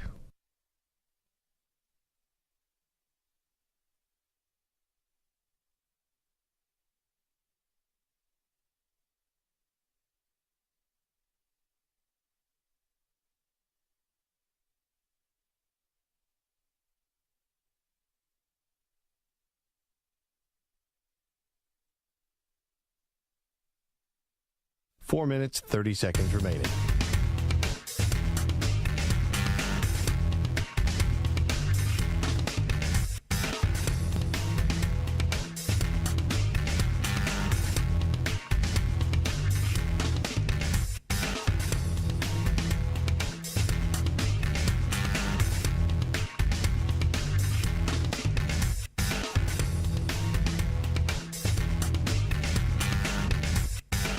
Four minutes remaining.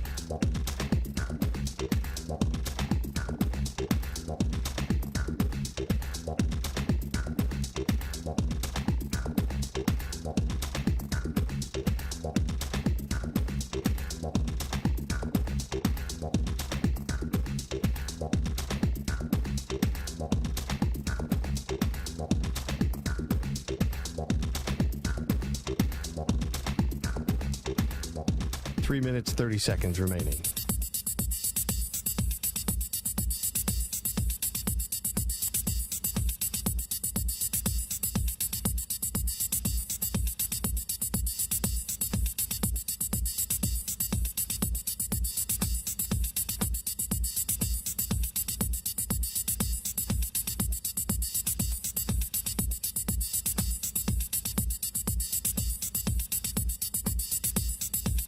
Three minutes remaining.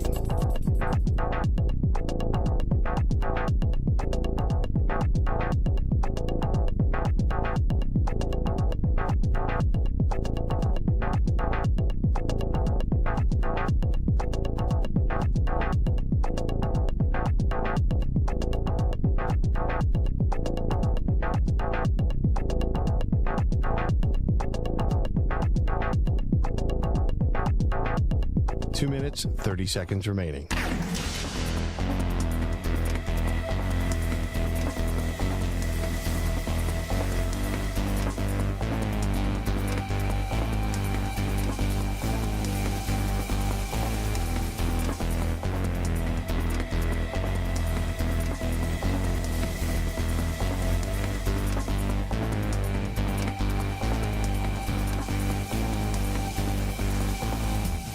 Two minutes remaining.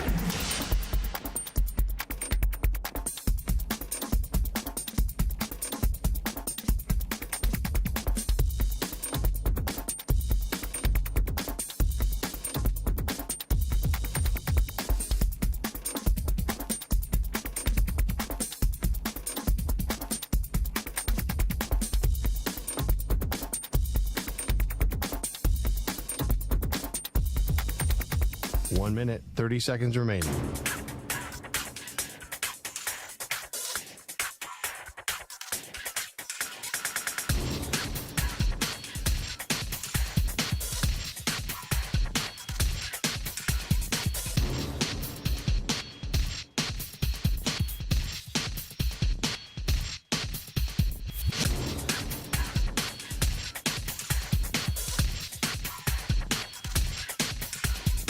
One minute remaining.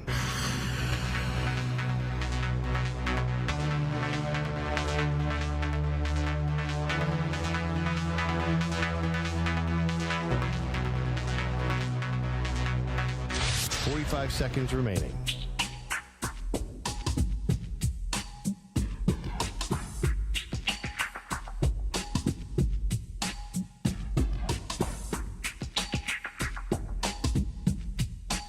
Seconds remaining.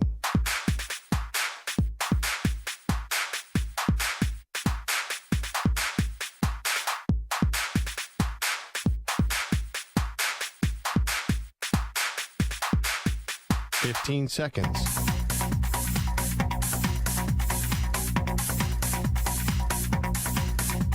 Break ends in 5 seconds.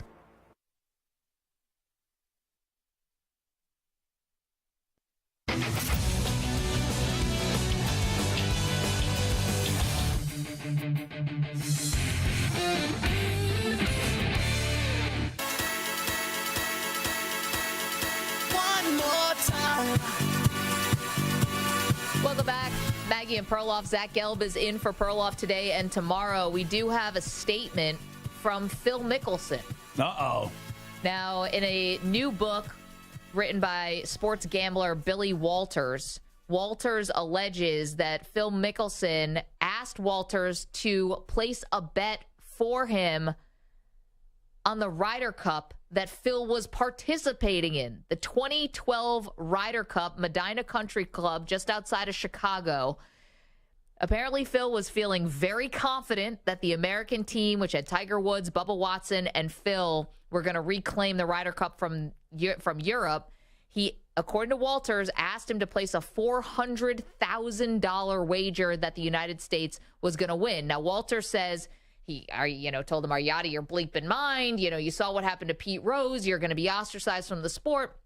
And he says that Phil Mickelson relented, although he has no idea if Phil went on to place the bet. Now, you might remember that specific Ryder Cup in 2012 because it's considered now the Miracle at Medina.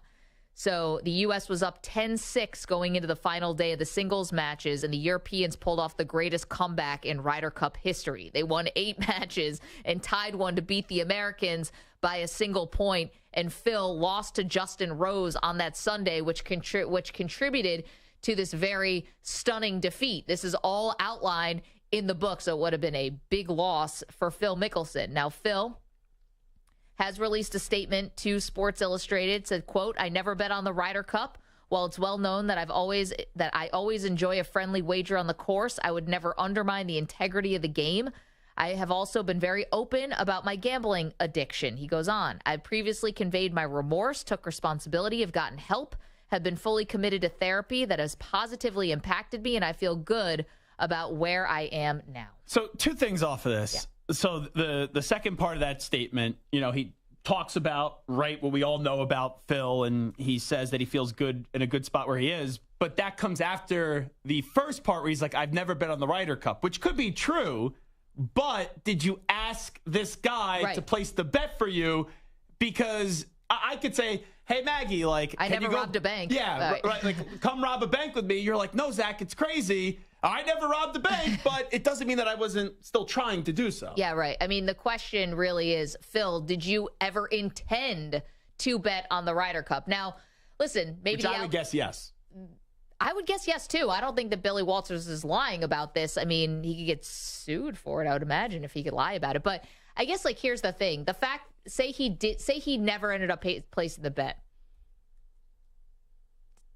Do you forgive him? Is it better, the fact that he never did? Or do you think that, listen, if he wanted to place a bet on the Ryder Cup, what else could he have wanted to place bets on? Other PGA events, other events, whatever. It's clearly better that he didn't. That he didn't, obviously. But it's almost like, I guess I could pick a side here, right, as we just did. I don't trust Billy Walters. I don't trust Phil Mickelson. Right. None of them I'm going to automatically say this person's 1,000% right and this person's definitely wrong. Also alleged in the book, and Phil did not put this in the statement. He said, he's obviously a gambling addict, but Billy Walters believes that Phil Mickelson has bet $1 billion over 3 decades of gambling. $1 billion with a B. I've said this before. Yeah. Where I'll place very small bets. Sure. I'm talking, if I bet $100 on something, it's a big night for Zach. You're sweating like you're eating a mint ice cream with ranch dressing on. Yeah. And Phil will probably laugh at me for saying this. I would just love to place $1,000 down in a game once, just to see the emotions and going crazy and going nuts. I talk about this with my best friend all the time. One day we just want to place $1,000 each on a game just to see what it's like. I couldn't imagine, and I know it's different because of how much money Phil has in his net worth. You could hold the tweets off and all the messages telling me why I can't relate to that. You're right, I can't relate to that. But you're talking about thousands of bets with $100,000 each. I would lose my mind. My heart could not handle that. Starring in Uncut Gems 2, Phil Mickelson. Yeah, let's bring Sandler back for another one. It's wild to me. Yeah, I mean, Zach, have you ever explored this thrill-seeking side of you? Oh, the $1,000. I will do it one day, 1,000%. I will throw $1,000, maybe coming up this football season, on just one game when I'm not working, when I'm not in the studio and just sitting on a couch, just to see what the emotions are, and I better win. Well, you have to be comfortable with losing the money. Yeah, well, that goes without being said. Maybe I'll wait till my next contract negotiation. Try to throw that extra 1,000 in there somewhere. Man, 855-212-4CBS. I'm trying to think of a way that you can get that same thrill without risking $1,000. Yeah. Like, can you just go ride a roller coaster or something? That's boring. Flip it upside down. Nothing. Nothing phases this guy. Yeah, you're right, EJ. It's like Zach is just like he's a fortress. And I know that may sound crazy when I say that, but I can't even relate how someone, and we're just talking, I know it's going to sound like douchey, just $1,000. Like, that's a good amount of money. $1,000 is a lot of money. But I don't get how people do that all the time. It's a compulsion. Yeah. For people like Phil, it's an addiction. Judging by my NFL picks last year, I'm going to be losing a lot of money. Yeah, I mean, I know that I'm going to lose the money. So I just have to be comfortable with knowing I'm going to lose the money. And you know what would happen? Maggie would do it when she would be like, okay, the Bills are playing so-and-so. Never bet the Bills. No, you'll bet against them. You're like, they'll have no shot, and the Bills will win 60-3. That's the emotional hedge. Yeah. No, never ever bet the Bills. 855-212-4CBS. We were asking you for the Johnny Manziel doc that Zach watched and I watched. And Maggie was in it, by the way. Thank you.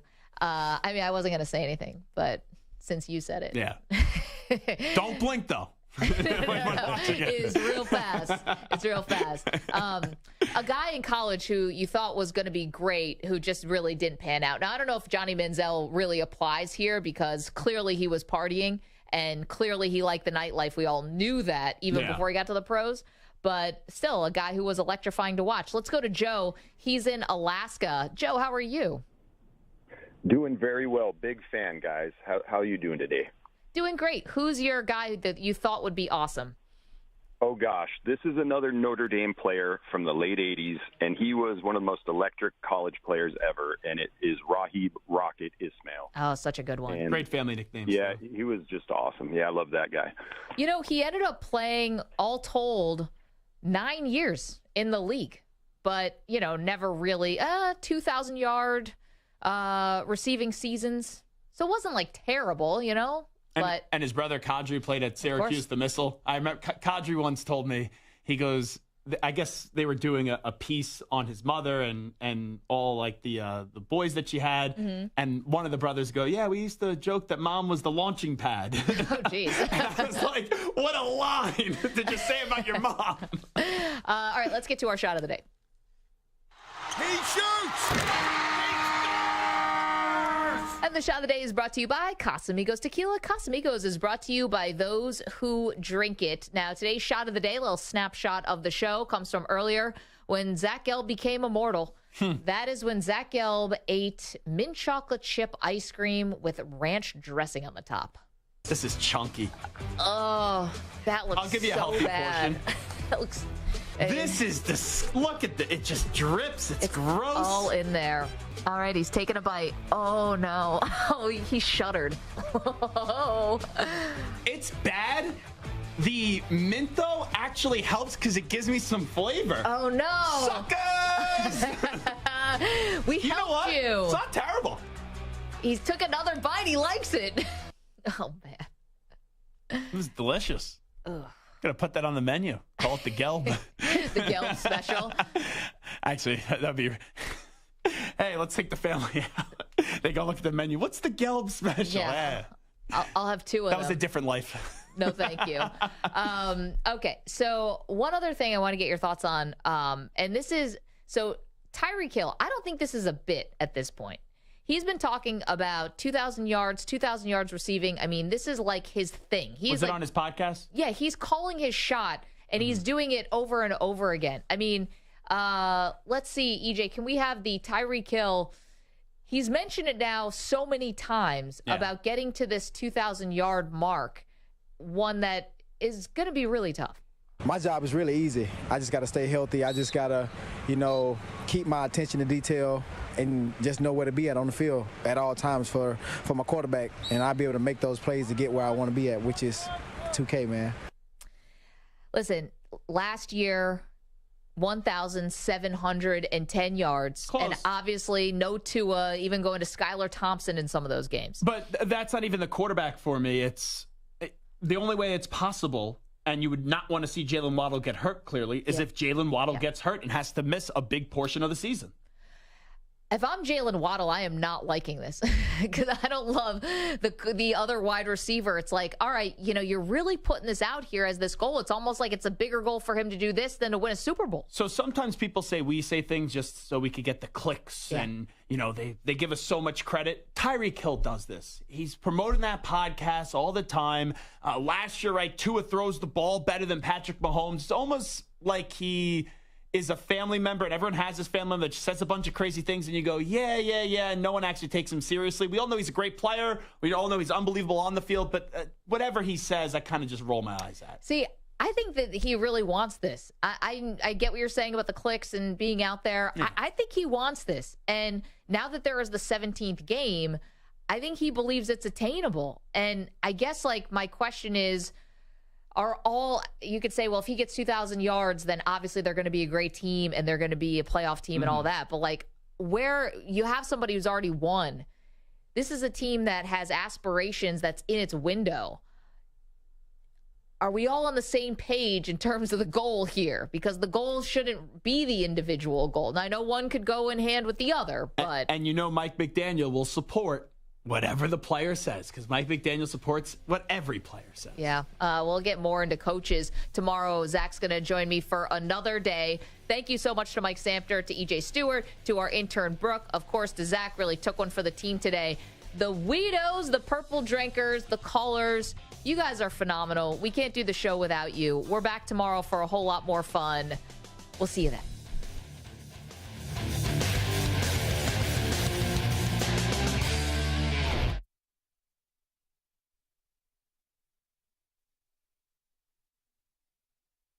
You're in a 5-minute break.